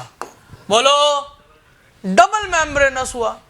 मतलब ये होता है double membrane cell organelle like the mitochondria. गौर करना, जिस तरह से दो मेम्ब्रेन के बीच में स्पेस को हम वहां पर इंटर मेम्ब्रेनल स्पेस या इंटर माइटोकॉन्ड्रियल स्पेस बोल रहे थे, यहां पर भी पाया जाता है और इसे हम कहते हैं, बोलो क्या? इंटरप्लास्टिडियल स्पेस। हम यहां पर इंटर मेम्ब्रेनल ही लिख दे रहे हैं, इंटर मेम्ब्रेनल स्पेस। वहां पर था 80 से 100 एंगस्ट्रॉम, यहां पर होता है 100 से 200 एंगस्ट्रॉम, 100 टू 200 एंगस्ट्रॉम। देखो हम सारा रिलेट करके बोल रहे हैं बार बार। अब हम क्या बता रहे हैं, गौर करना। हमने आपसे कहा कि भैया जो वहां की मेम्ब्रेन थी माइटोकॉन्ड्रिया की, वो भी एक फोल्ड बना रही थी, उसी तरह से यहां पर भी जो प्लास्टिड की इनर मेम्ब्रेन होती है वो भी फोल्ड बनाती है। उन फोल्ड को वहां पर बोला था क्या? क्रिस्टी। बट यहां पर इन फोल्ड्स को बोलते हैं लैमेली। क्या बोलते हैं बेटा? लैमेली। आप बताइए लैमेली किससे बने? Arise due to outer membrane या inner membrane? Arise due to inner membrane. Inner membrane की फोल्डिंग से क्या बनी यहां पर? लैमेली। अगर आप लैमेली को गौर से देखो तो एक लैमेली, भैया उसी लैमेली में एक फूली फूली लैमेली दिख रही है, एक पिचकी पिचकी दिख रही है। जो फूली वाली लैमेली है उसे हम बोलते हैं ग्रेना लैमेली। क्या बोलते हैं? क्या बोलते हैं बेटा? Grana lamellae. और इस ग्रेना लैमेली को हम कहेंगे ग्रेना लैमेली। जो ग्रेना लैमेली है वो बनी होती है थाइलेक्वाइड की, दैट्स वाई हम ये कह सकते हैं थाइलेक्वाइड से बनी हुई। और लैमेली जो पिचकी हुई लैमेली होती है उसे हम बोलते हैं स्ट्रोमा लैमेली। क्या बोलते हैं? Stroma lamellae. स्ट्रोमा लैमेली, ठीक, बोलिए ना भाई। इसी का दूसरा नाम होता है, जिस तरीके से इसे थाइलेक्वाइड कहते हैं, इसे हम बोलते हैं फ्रेट्स। क्या बोलते हैं? फ्रेट्स, ठीक बेटा। इसी स्ट्रोमा लैमेली को हम बोलते हैं इंटरग्रेनल लैमेली। इंटर का मतलब होता है बीच में और ग्रेना का मतलब दो ग्रेना के बीच में। दो ग्रेना के बीच में पाए जाने वाली, हमने दो ही ग्रेना बनाए, हो सकता ज्यादा हो, है ना। तो हमने कहा दो ग्रेना के बीच में पाए जाने वाली लैमेली को हम स्ट्रोमा लैमेली कहते हैं। इसी को हम इंटरग्रेनल लैमेली कहते हैं। ओके बेटा, अरे बोलो ना भाई। अगर ये बात आप समझ गए हैं तो आओ हम ये दिखाते हैं ये कैसी लैमेली है। ये लैमेली सर अभी आपने बताई ग्रेना लैमेली है। क्या है? Grana lamellae. और ये ग्रेना लैमेली जो होती है, वो ग्रेना लैमेली जो होती है वो बनी होती है कैसे? थाइलेक्वाइड से। सर ये थाइलेक्वाइड क्या है? हम बता रहे हैं। अगर यहां पर देखो तो इस थाइलेक्वाइड, इस ग्रेना लैमेली में ये सिक्के नुमा स्ट्रक्चर होती है और एक सिक्का इसका कहलाया जाता है थाइलेक्वाइड। क्या कहलाया जाता है? मतलब हमने आपसे कहा कि भाई आपका सिक्के हैं, भाई वो सिक्के एक के ऊपर एक लग गए तो एक सिक्के को तो हम बोल रहे हैं थाइलेक्वाइड, और 2 से 10 थाइलेक्वाइड मिलकर 2 से 10 थाइलेक्वाइड मिलकर बनाते हैं ग्रेनम। क्या बनाते हैं? ग्रेनम। और ग्रेनम आपस में मिलकर बहुत सारे ग्रेनम आपस में मिलकर बनाते हैं ग्रेना। क्या बनाते हैं? ग्रेना। ठीक, बोलो बेटा। हमने कहा ये फूली वाली स्ट्रक्चर क्या है सर? ये तो स्ट्रोमा लैमेली है। क्या है? Stroma lamellae. क्या है बेटा? Stroma lamellae. इसे हम क्या बोलते हैं? इंटरग्रेनल लैमेली। अभी तक हमने क्लोरोप्लास्ट में देखा मेम्ब्रेनस पार्ट। क्या देखा? मेम्ब्रेनस पार्ट में क्या है? इनर मेम्ब्रेनल पार्ट है जिसे हम कहते हैं स्ट्रोमा लैमेली और ग्रेना लैमेली। क्या क्या बनाया है बता दिया। अब इसके अंदर भरा होता है फ्लूइड। क्या भरा होता है? इसके अंदर भरा होता है फ्लूइड, और इस फ्लूइड को हम बोलते हैं इस वाले मतलब क्लोरोप्लास्ट का मैट्रिक्स या फिर स्ट्रोमा। इसका नाम क्या होता है? स्ट्रोमा या मैट्रिक्स। आप मुझे बताओ, हमने वहां पर स्ट्रोमा या फिर मैट्रिक्स का नाम लिया था इन द माइटोकॉन्ड्रिया। इसके आगे 4 तीर बनाए थे। पहला तीर में ये होता है जेली लाइक, बिल्कुल किसकी तरह? माइटोकॉन्ड्रिया की तरह। इसमें ही पाए जाएंगे राइबोसोम, किसकी तरह? माइटोकॉन्ड्रिया की तरह। कितने एस? 70 एस। इसी स्ट्रोमा में पाया गया था एंजाइम, लेकिन यहां पे याद रखना, वहां पर पूरी सेल के 70% एंजाइम होते हैं। यहां पर मेनली एंजाइम होता है, नाम है रुबिस्को। क्या? रुबिस्को। ये वो एंजाइम होता है, वो प्रोटीन होती है जो प्लांट में सबसे ज्यादा पाई जाती है। आपसे पूछा जाए प्लांट में सबसे ज्यादा पाए जाने वाली प्रोटीन का नाम, रुबिस्को। क्या? रुबिस्को। एनिमल में सबसे ज्यादा पाई जाने वाली प्रोटीन का नाम कोलेजन। बात समझे?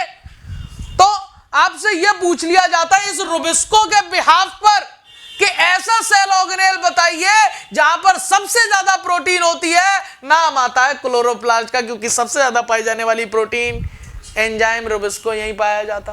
बात क्लियर? और चौथा, इसी के पास पाया जाता है डीएनए। लाइक द, मतलब हम कहेंगे यहीं पर एक single double helical circular GC rich without stone like the mitochondria DNA पाया जाता है। अब हम कुछ नहीं बताएंगे, डीएनए के आगे बना रहे हैं 5 तीर, और उस 5 तीरों पर तुम नाम लिखोगे। तुम बताओगे इन तीरों पर आप जो है ना डीएनए के तीर पर क्या लिखोगे। हम बताएंगे इस एंजाइम के बारे में। एक बात और सुन लो कि एंजाइम है रुबिस्को। रुबिस्को एंजाइम फोटोसिंथेसिस में हेल्प करता है, और फोटोसिंथेसिस की लाइट रिएक्शन में सबसे पहले रिएक्शन होती है केल्विन साइकिल, जो सबसे बड़ी मतलब जो ना ज्यादातर मोस्टली प्लांट में फोटोसिंथेसिस की जो रिएक्शन होती है वो केल्विन साइकिल होती है। तो केल्विन साइकिल में यूज होने वाला एंजाइम कहां पाया जाता है? क्लोरोप्लास्ट में। क्रैब साइकिल में यूज होने वाला एंजाइम कहां पाया जाता है? माइटोकॉन्ड्रिया में। बात समझे? आप देखो इस डीएनए के बारे में हमने बताया कैसा है, सिंगल है। कैसा है? सिंगल है। कैसा है? डबल स्ट्रैंडेड है। कैसा है? सर्कुलर है। कैसा है? सर्कुलर है। आपसे कहा जाए कैसा है? विदाउट हिस्टोन है। कैसा? Without histone. कैसा बेटा?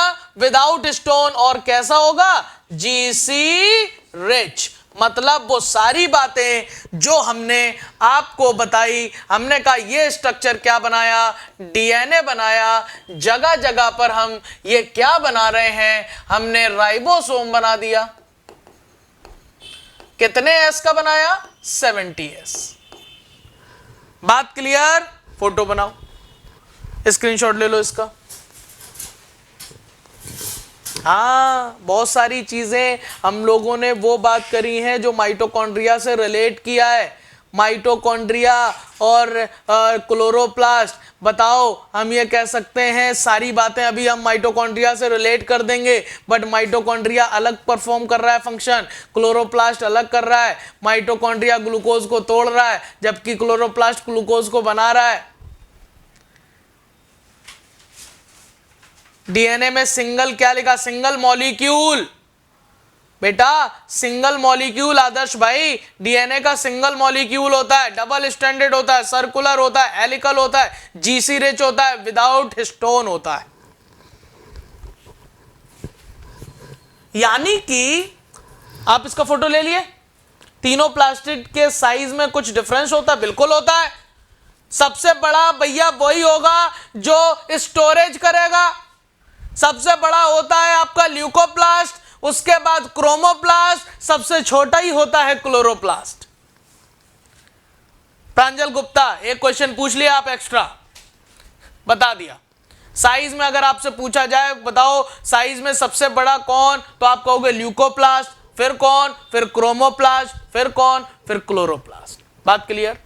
प्रांजल भाई बोलो ना यार जल्दी से।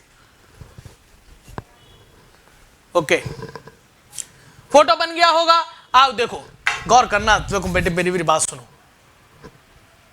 हमने आपसे कहा क्लोरोप्लास्ट में है क्या डबल मेम्ब्रेन है, इंटर मेम्ब्रेनल स्पेस है 100 से 200 का, इंटर मेम्ब्रेन फोल्ड हुई, वहां पर क्या बनाई,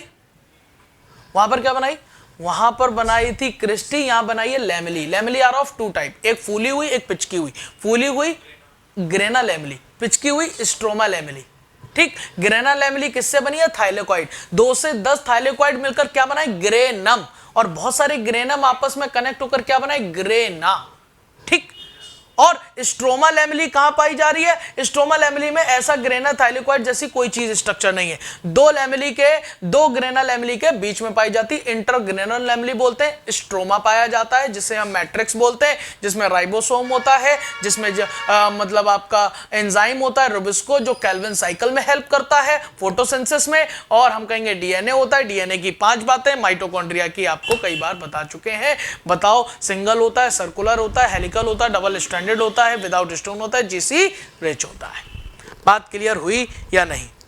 सब लोग बताओ, बात क्लियर हुई या नहीं? एकदम क्लियर, किसी भी तरह की कोई प्रॉब्लम नहीं। अगर क्लियर हो गई है तो आओ तुम्हें अब बताने जा रहा हूं कि एक्चुअली अगर हम इस वाले फोटो को बना लिया क्या कि मेरे मतलब जो ना एक रफली बना लो, मैं फोटो भेज दूंगा, है ना? आओ थोड़ा सा आगे बात लेके चले।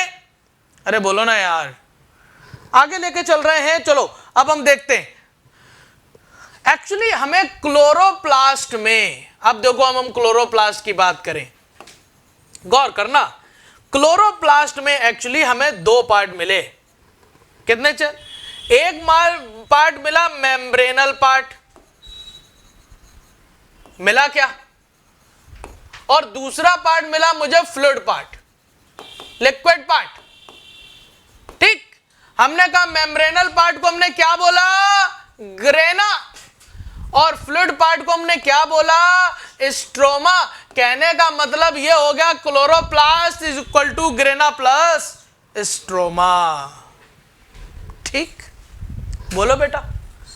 अब हमने कहा कि हमने देखना, अब गौर करना, ये वाला फोटो बनाना है, ये वाला भी फोटो बनाना है आपको। हमने कहा भाई साहब, हमने कहा ये क्या है? थाइलेकॉइड। 2 से 10 थाइलेकॉइड मिलकर क्या बनाई? बोलो बोलो बोलो, क्या बनाई? क्या बनाई? 2 से 10 थाइलेकॉइड मिलकर बनाई ग्रेनम। याद रखना सारी चीजें, ये क्या है? ग्रेनम। और बहुत सारे ग्रेनम आपस में मिलकर क्या बनाते हैं? बोलो ना भाई। हमने कहा बहुत सारे ग्रेनम आपस में मिलकर बनाते हैं ग्रेना। मतलब इस वाले पार्ट में सारी चीजें आ गई, कनेक्शन आ गया, स्ट्रोमा लैमेली आ गई, बोलना भाई, और ग्रेना आ गया। मतलब ये वाला मेम्ब्रेनल पार्ट क्या कहलाया जाएगा, ग्रेना, और जो फ्लूइड बचा वो क्या कहलाया जाएगा, स्ट्रोमा। तुम बताओ, दो चीजें ही तो हैं, दो ही चीजें तो हैं, ग्रेना और स्ट्रोमा। आओ हम बात कर रहे हैं कि एक्चुअली फोटोसिंथेसिस हो कहां रही है। हमने देखा ग्रेना वाले पार्ट में हम पढ़ते हुए चले आए, ग्रेना में फोटोसिंथेसिस होती है। आओ हम लोग देखें कि क्या कहां पर क्या होता है। तो हमने एक थाइलेकोइड को उठाया, क्या उठाया, एक सिक्के को उठाया, और एक सिक्के को उठाया तो लो हम एक सिक्के को बड़ा कर दे रहे हैं। हमने कहा तुम क्या हो बेटा, हम थाइलेकोइड हैं सर। थाइलेकोइड बेटा तुम बताओ तुम कितने मेम्ब्रेनस हो।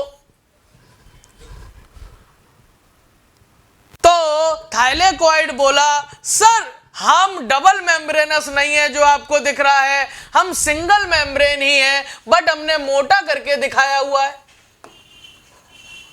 आपसे पूछा जाए बताओ थाइलेकोइड कितने मेम्ब्रेनल स्ट्रक्चर होती है, सिंगल मेम्ब्रेन, बट मोटी करके दिखाई। इसी मेम्ब्रेन के अंदर वाला पार्ट जो हॉलो वाला पार्ट है, बताओ वो क्या कहलाया जाएगा, ल्यूमेन या फिर कैविटी ऑफ थाइलेकोइड। ठीक, और इसी मेम्ब्रेन पर, कौन सी मेम्ब्रेन पर, सिंगल मेम्ब्रेन पर, इसी मेम्ब्रेन पर पाए जाते हैं क्लस्टर ऑफ फोटोसिंथेटिक पिगमेंट। क्या बेटा, cluster of photosynthetic pigment, cluster of photosynthetic pigments पाए जाते हैं। बताओ मेम्ब्रेन ऑफ थाइलेकोइड पर। हमने कहा तुम क्या हो, क्लस्टर है साहब हम फोटोसिंथेटिक पिगमेंट के, हमें बोलते हैं क्वांटासोम। क्या बोलते हैं, क्वांटासोम। हम कहेंगे क्वांटासोम क्या है, क्लस्टर ऑफ फोटोसिंथेटिक पिगमेंट।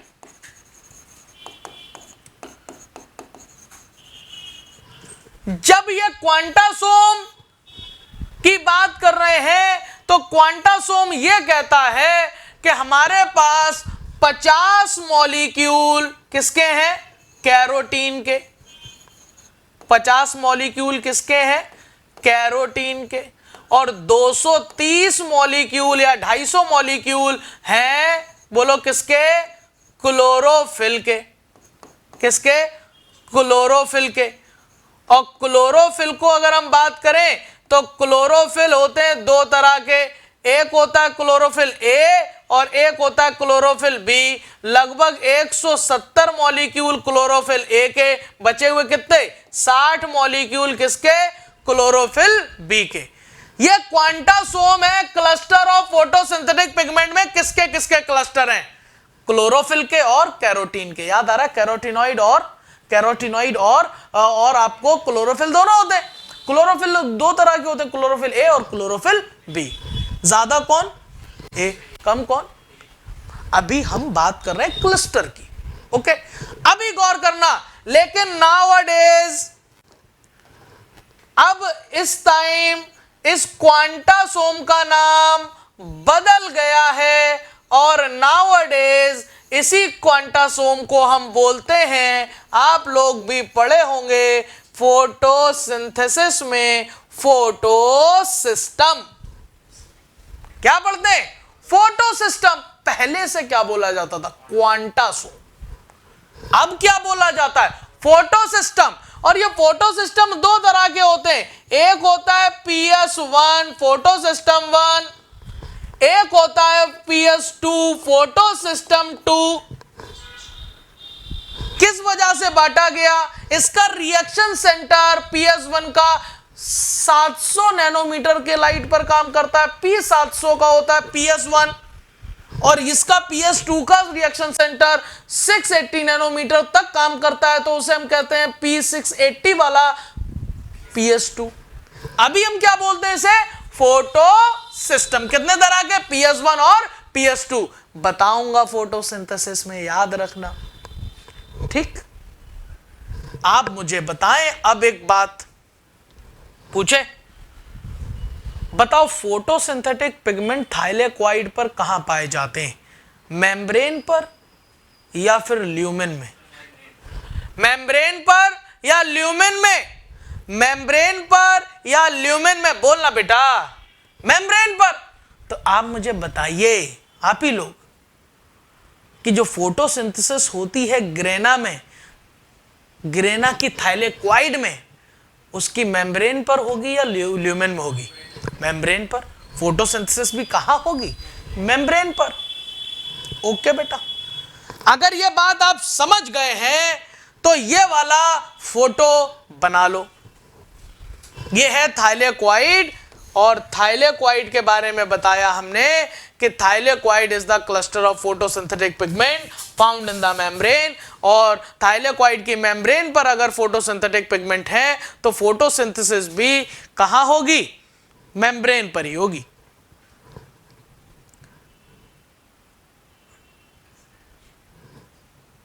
ले लिया?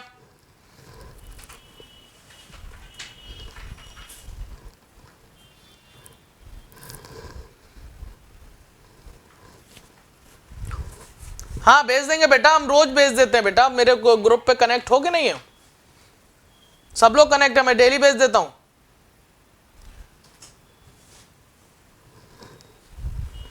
खुशी बेटा गौर करो, दोबारा से बता देंगे। अभी हमने कहा भैया जो फोटो ग्रेना वाला पार्ट मेनली किससे बना? थाइलेक्वाइड से। हमने एक थाइलेक्वाइड का सिक्का उठा लिया। हम देखो ये वाली बात अगर ऐसे समझना, हमने कहा भाई हमने ये देखो ग्रेनम लिया और ग्रेनम से एक सिक्का अलग कर लिया और एक सिक्के को बड़ा कर लिया, जूम इन कर लिया।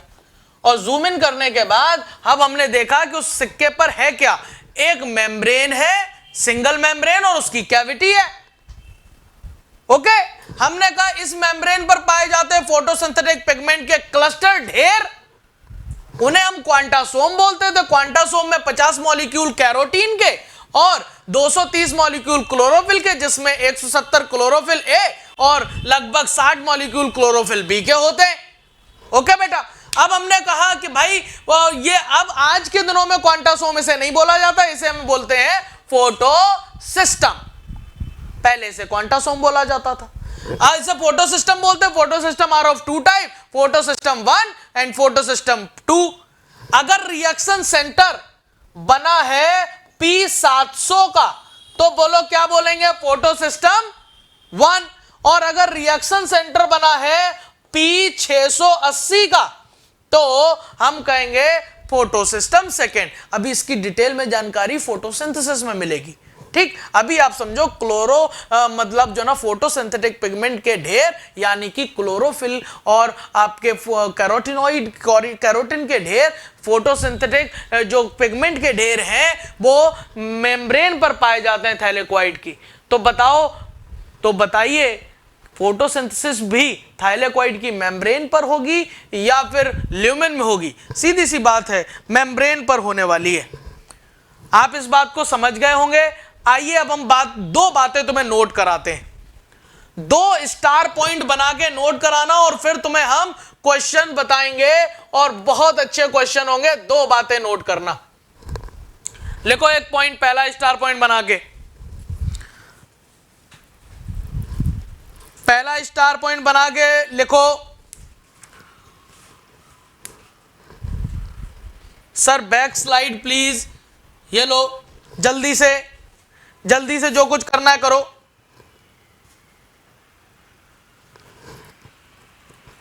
टाइम नहीं है बेटा, जल्दी करो। हो गया, चले। पहला स्टार पॉइंट बना के लिखें। जगह होगी आपके हाशिए वगैरह में। हाशिए को क्या कहते हैं इंग्लिश में? कॉलम या मार्जिन जो भी है, वहां पर पॉइंट बना के, वहीं जहां क्लोरोप्लास्ट का लिख रहे हैं वहीं पर लिखें मार्जिन। हाँ, वहीं पर लिखें। हम हाशिया बोलते हैं, सब लोग हाशिया समझते हैं मेरा, है ना। चलो लिखो, photosynthetic pigment never found in stroma. Photosynthetic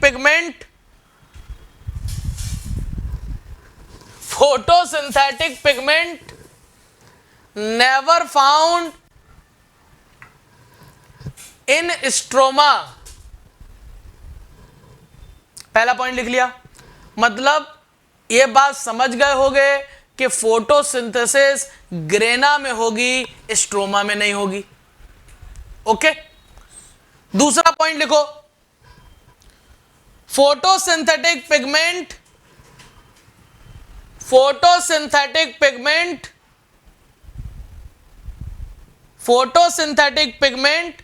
not only found in thylakoid membrane, not only found in the thylakoid membrane, not only found in the thylakoid membrane, but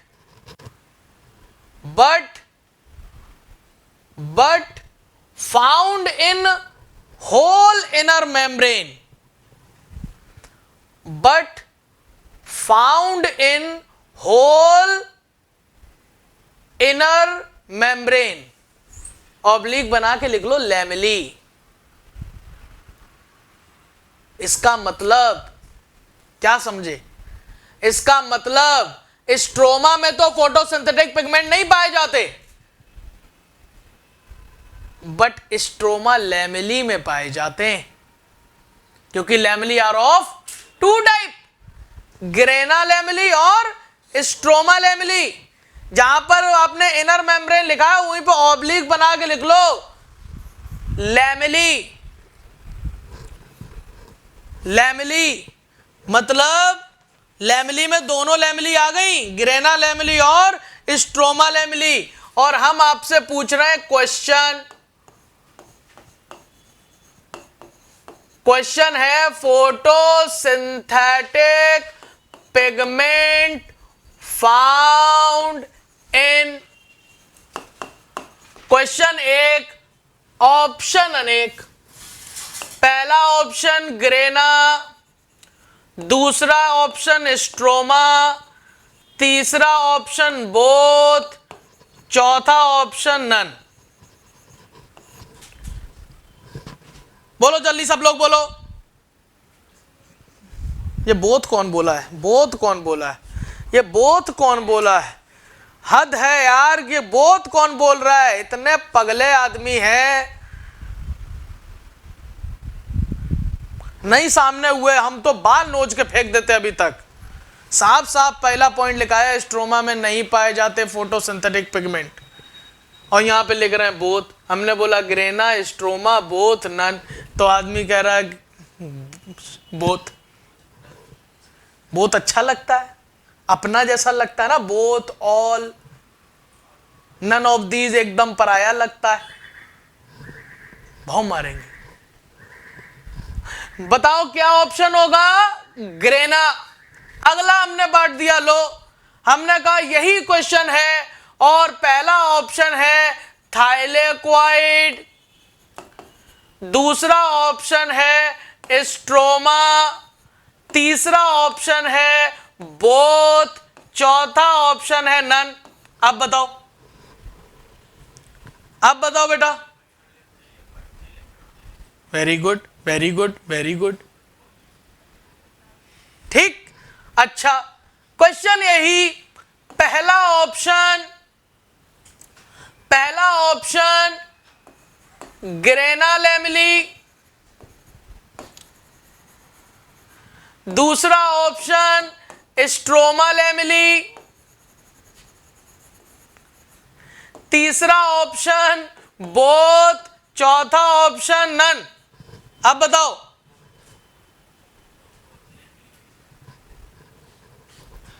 ठीक बेटा, ठीक। एक और ऑप्शन दे? हाँ चलो, और ऑप्शन, पहला ऑप्शन लैमेली, दूसरी ऑप्शन स्ट्रोमा, तीसरा ऑप्शन बोथ, चौथा ऑप्शन नन। अब बताओ, अब बताओ। मतलब सीख गए, यही सिखाना था बेटा। तीसरे वाले में तो बहुत बोलना पड़ेगा। अब हम फिर एक ऑप्शन देते हैं। पहला ऑप्शन ग्रेना, दूसरा ऑप्शन थाइलेक्वाइड, तीसरा ऑप्शन स्ट्रोमा लैमेली, चौथा ऑप्शन ऑल।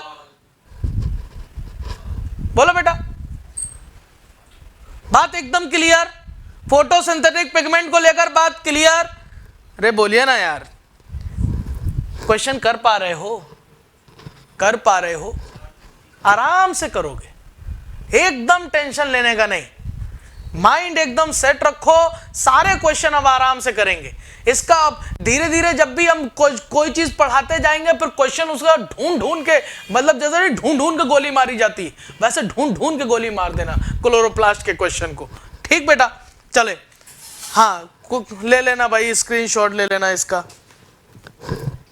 यहां पर ऑप्शन होगा लैमेली, यहां पर ऑप्शन होगा बोथ, यहां पर थाइलेक्वाइड और यहां पर ग्रेना। ठीक, ले लो।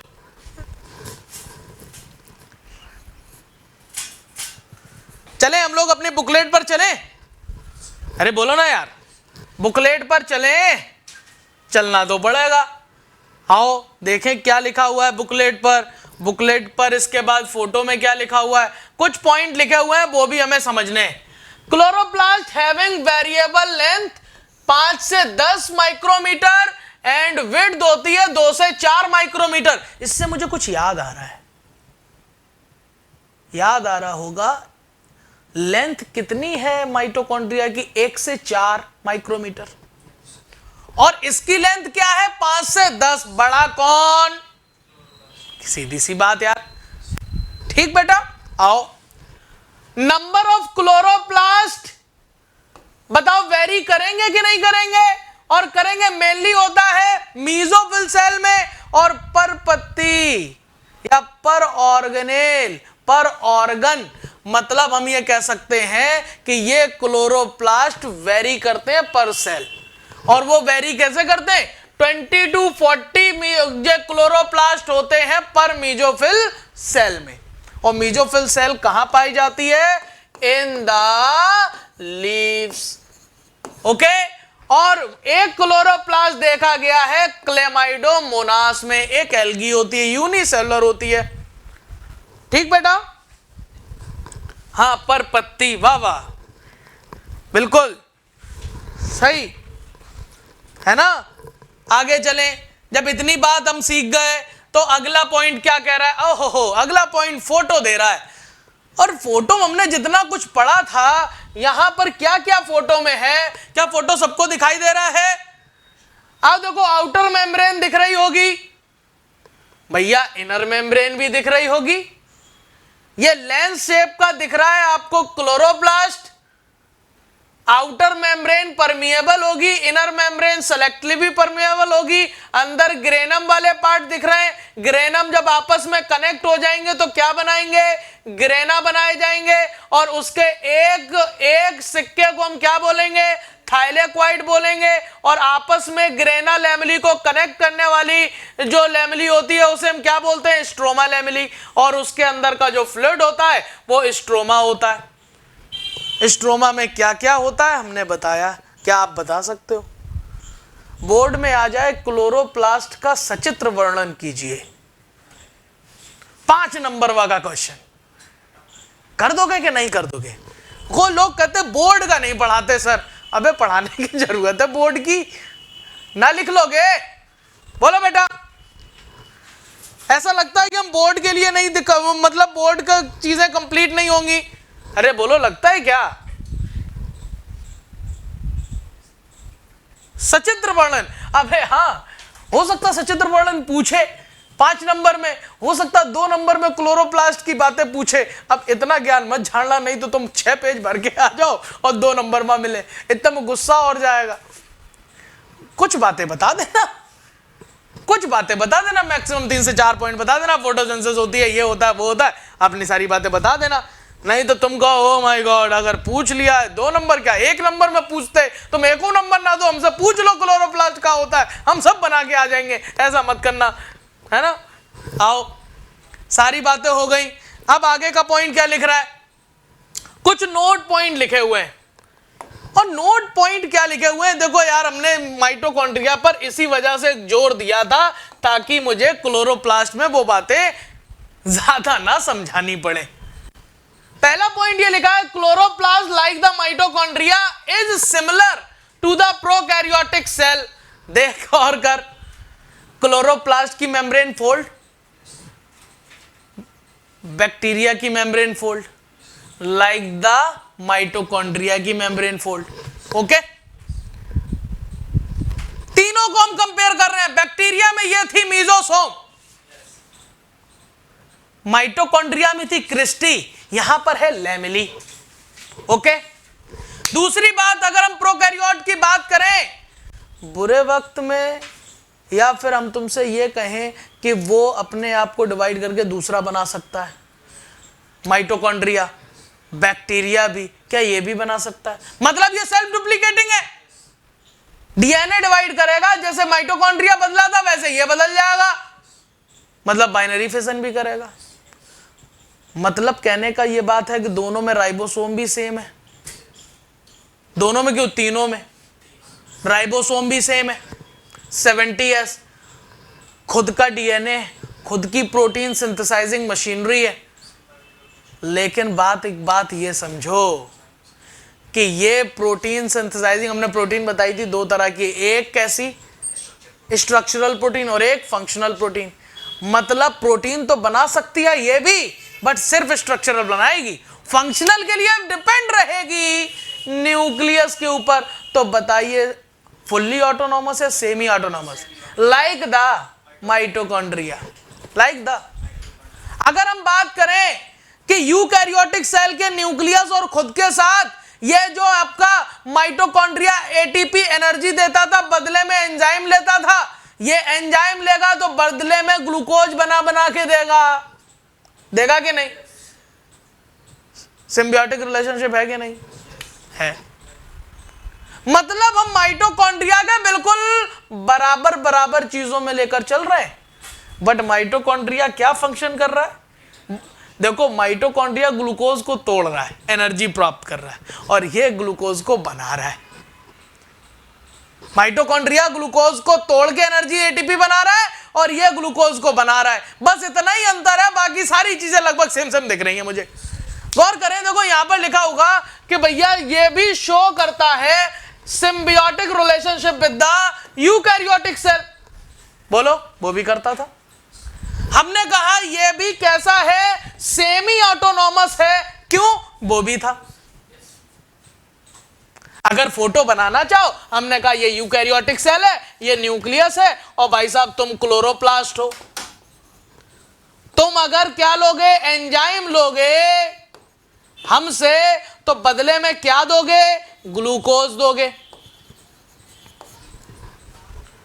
कैसा रिलेशन? रिलेशन कैसा? Symbiotic relationship. फॉर्मेशन कैसी? Semi autonomous. और भैया यहां पर भी होंगी oxidation reactions, that's why chloroplast भी ऑक्सीडेटिव सेल ऑर्गेनेल है। बात क्लियर हुई या नहीं हुई? और अगर क्लियर हुई तो अब हम तुमसे कहने जा रहे हैं एक बात, और वो बात ये है बेटा कि लिखो माइटोकॉन्ड्रिया एंड क्लोरोप्लास्ट। बनाओ स्प्रिंग वाला गोला और निकालो उस पर 5 तीर। बताओ पहले तीर पर क्या लिखोगे, दूसरे पर क्या लिखोगे, तीसरे पर क्या लिखोगे, चौथे पर क्या लिखोगे, 5वें पर क्या लिखोगे? लिख सकते हो? बोलो, हम कहेंगे 6 तीर बनाओ। पहले वाले पर लिखो सेल्फ डुप्लीकेटिंग। दोनों कैसा है? सेल्फ डुप्लीकेटिंग है या नहीं? बोलो, सब लोग बोलते जाना और लिखते भी जाना तुरंत के तुरंत। दूसरा, सेल के अंदर सिम्बियोसिस रिलेशनशिप रखता है, ऐसो को बोलते हैं एंडोसिम्बायोंट। क्या बोलते हैं? एंडोसिम्बायोंट। तीसरा पॉइंट हम लिख सकते हैं सेमी ऑटोनॉमस। नॉमस। चौथे पर लिख सकते हैं ऑक्सीडेटिव सेल ऑर्गेनेल। हम पांचवें पर लिख सकते हैं सिमिलर टू प्रोकैरियोटिक सेल। और छठे पर लिख सकते हैं भाई साहब कि हम प्रोकैरियोटिक सेल के जब सिमिलर मान रहे हैं तो एक सेल के अंदर दूसरा प्रोकैरियोटिक सेल की तरह हम इन दोनों को बोल सकते हैं cell within the cell. Cell within the cell लिख मारा क्या?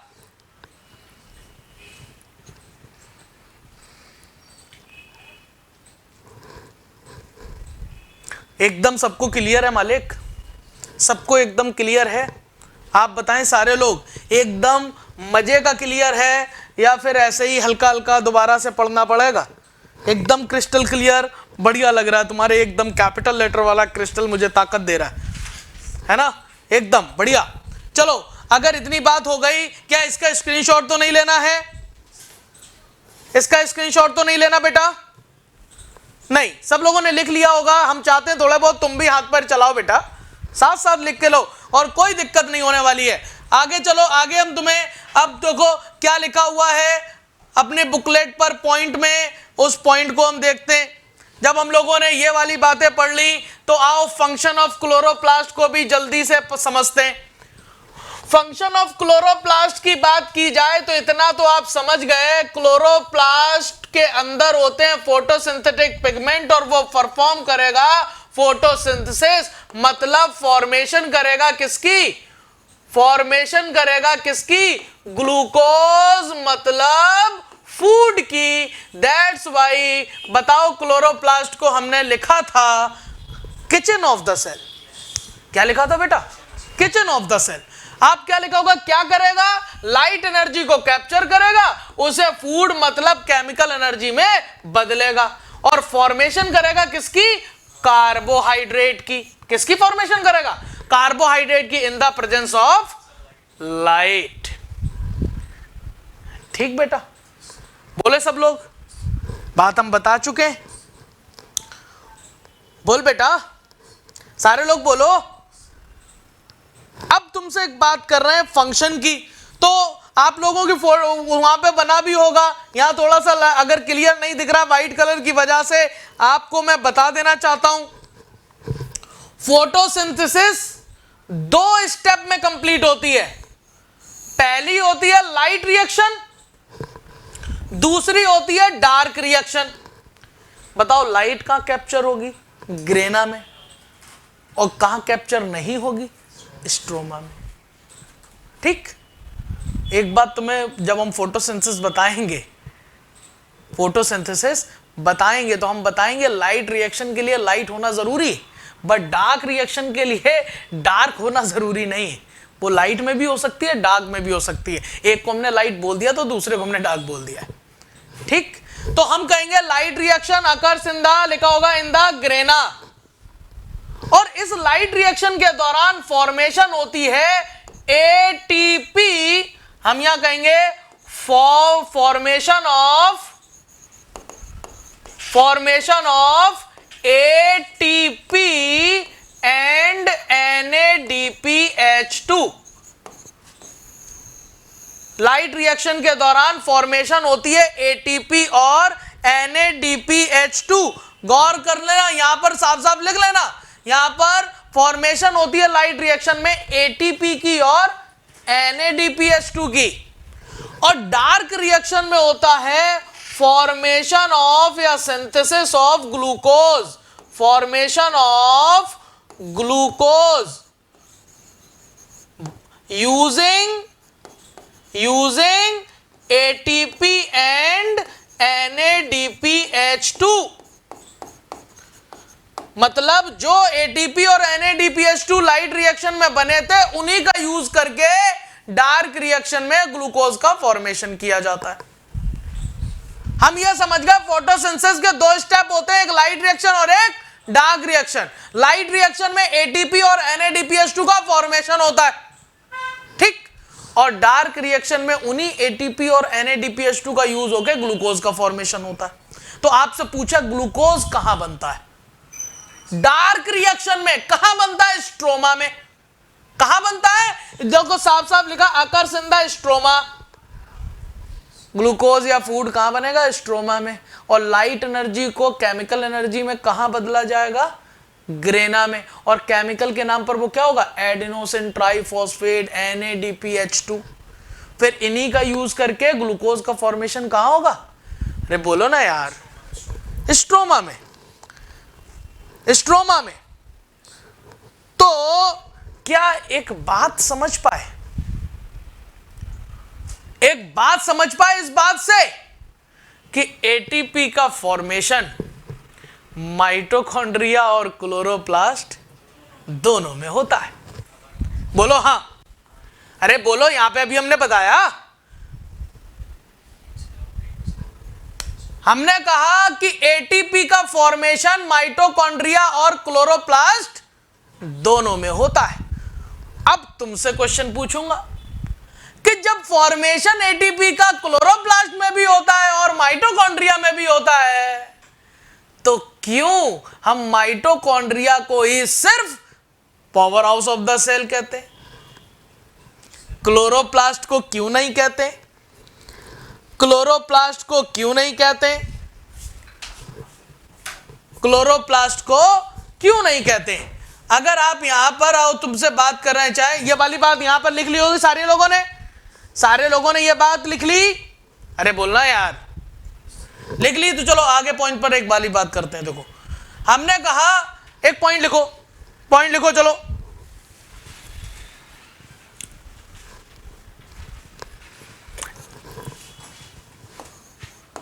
क्वेश्चन आया एक, एटीपी का फॉर्मेशन कहां होता है? क्योंकि डायरेक्ट मेटाबॉलिज्म में इन्वॉल्व होती है माइटोकॉन्ड्रिया के एटीपी। अबे शौर्य मिश्रा, क्या मेटाबॉलिक रिएक्शन क्या ग्लूकोज के बनाने में नहीं हो रही हैं? वहां पर भी तो एटीपी यूज हो रहे हैं डायरेक्ट। ये कोई रीजन थोड़ी ना हुआ।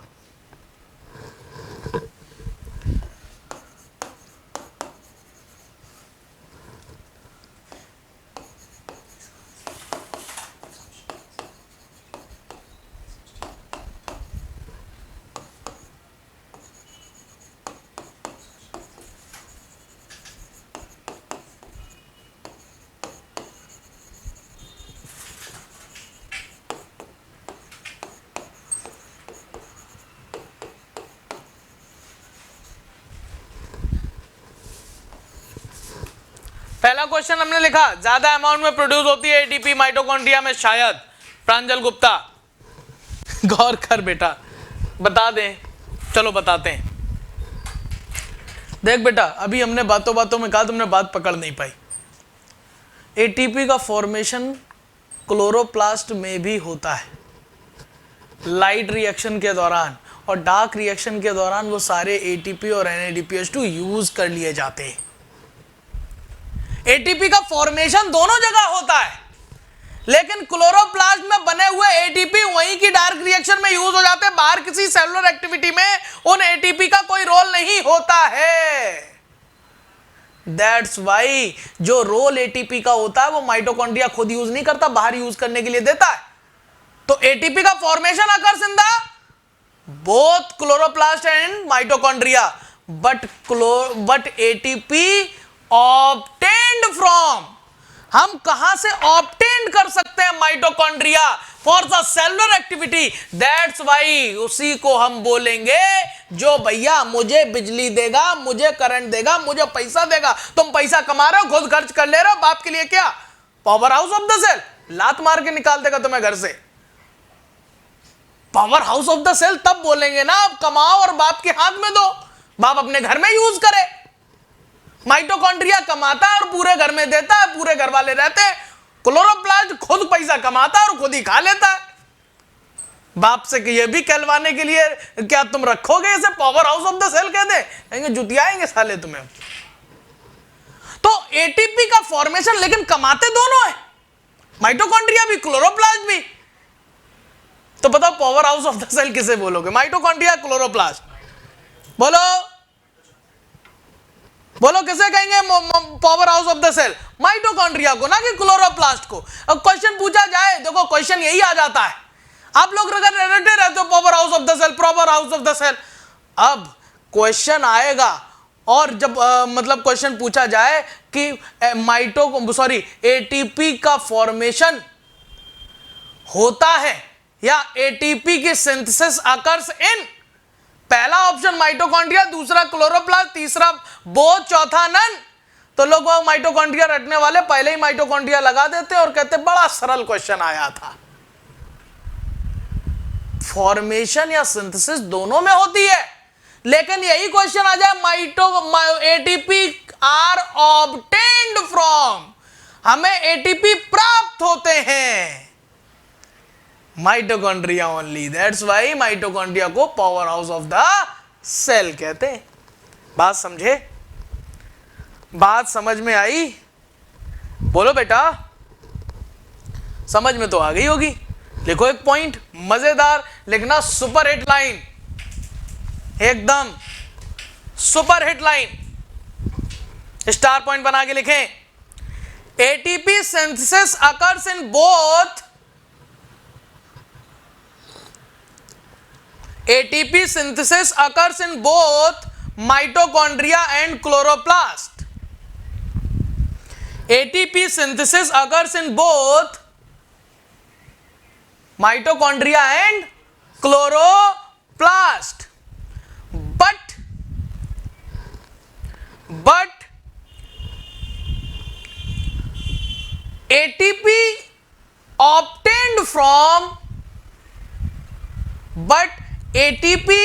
obtained from mitochondria only. But ATP obtained from mitochondria only. आगे लिखो, that's why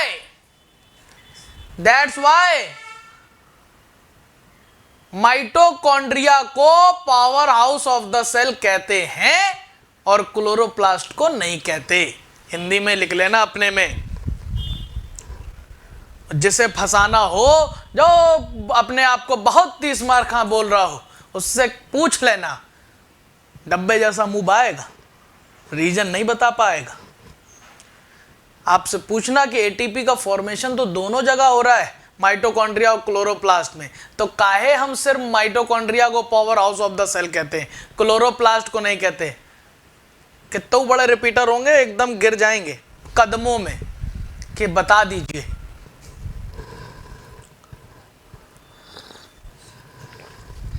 ठीक बेटा, क्या आप क्लोरोप्लास्ट को इजीली समझ पाए, माइटोकॉन्ड्रिया को क्लियर कट समझ पाए? ठीक बेटा, किसी भी तरह की कोई दिक्कत परेशानी नहीं। चलिए अगले टर्न पर हम लोग पढ़ेंगे राइबोसोम और साइटोस्केलेटन। हम लोग एंड चैप्टर की तरफ आ गए, लेकिन हम लोग सारी चीजों को कवर करते हुए चल रहे हैं। ठीक बेटा, ओके बेटा, मिलते हैं नेक्स्ट क्लास में।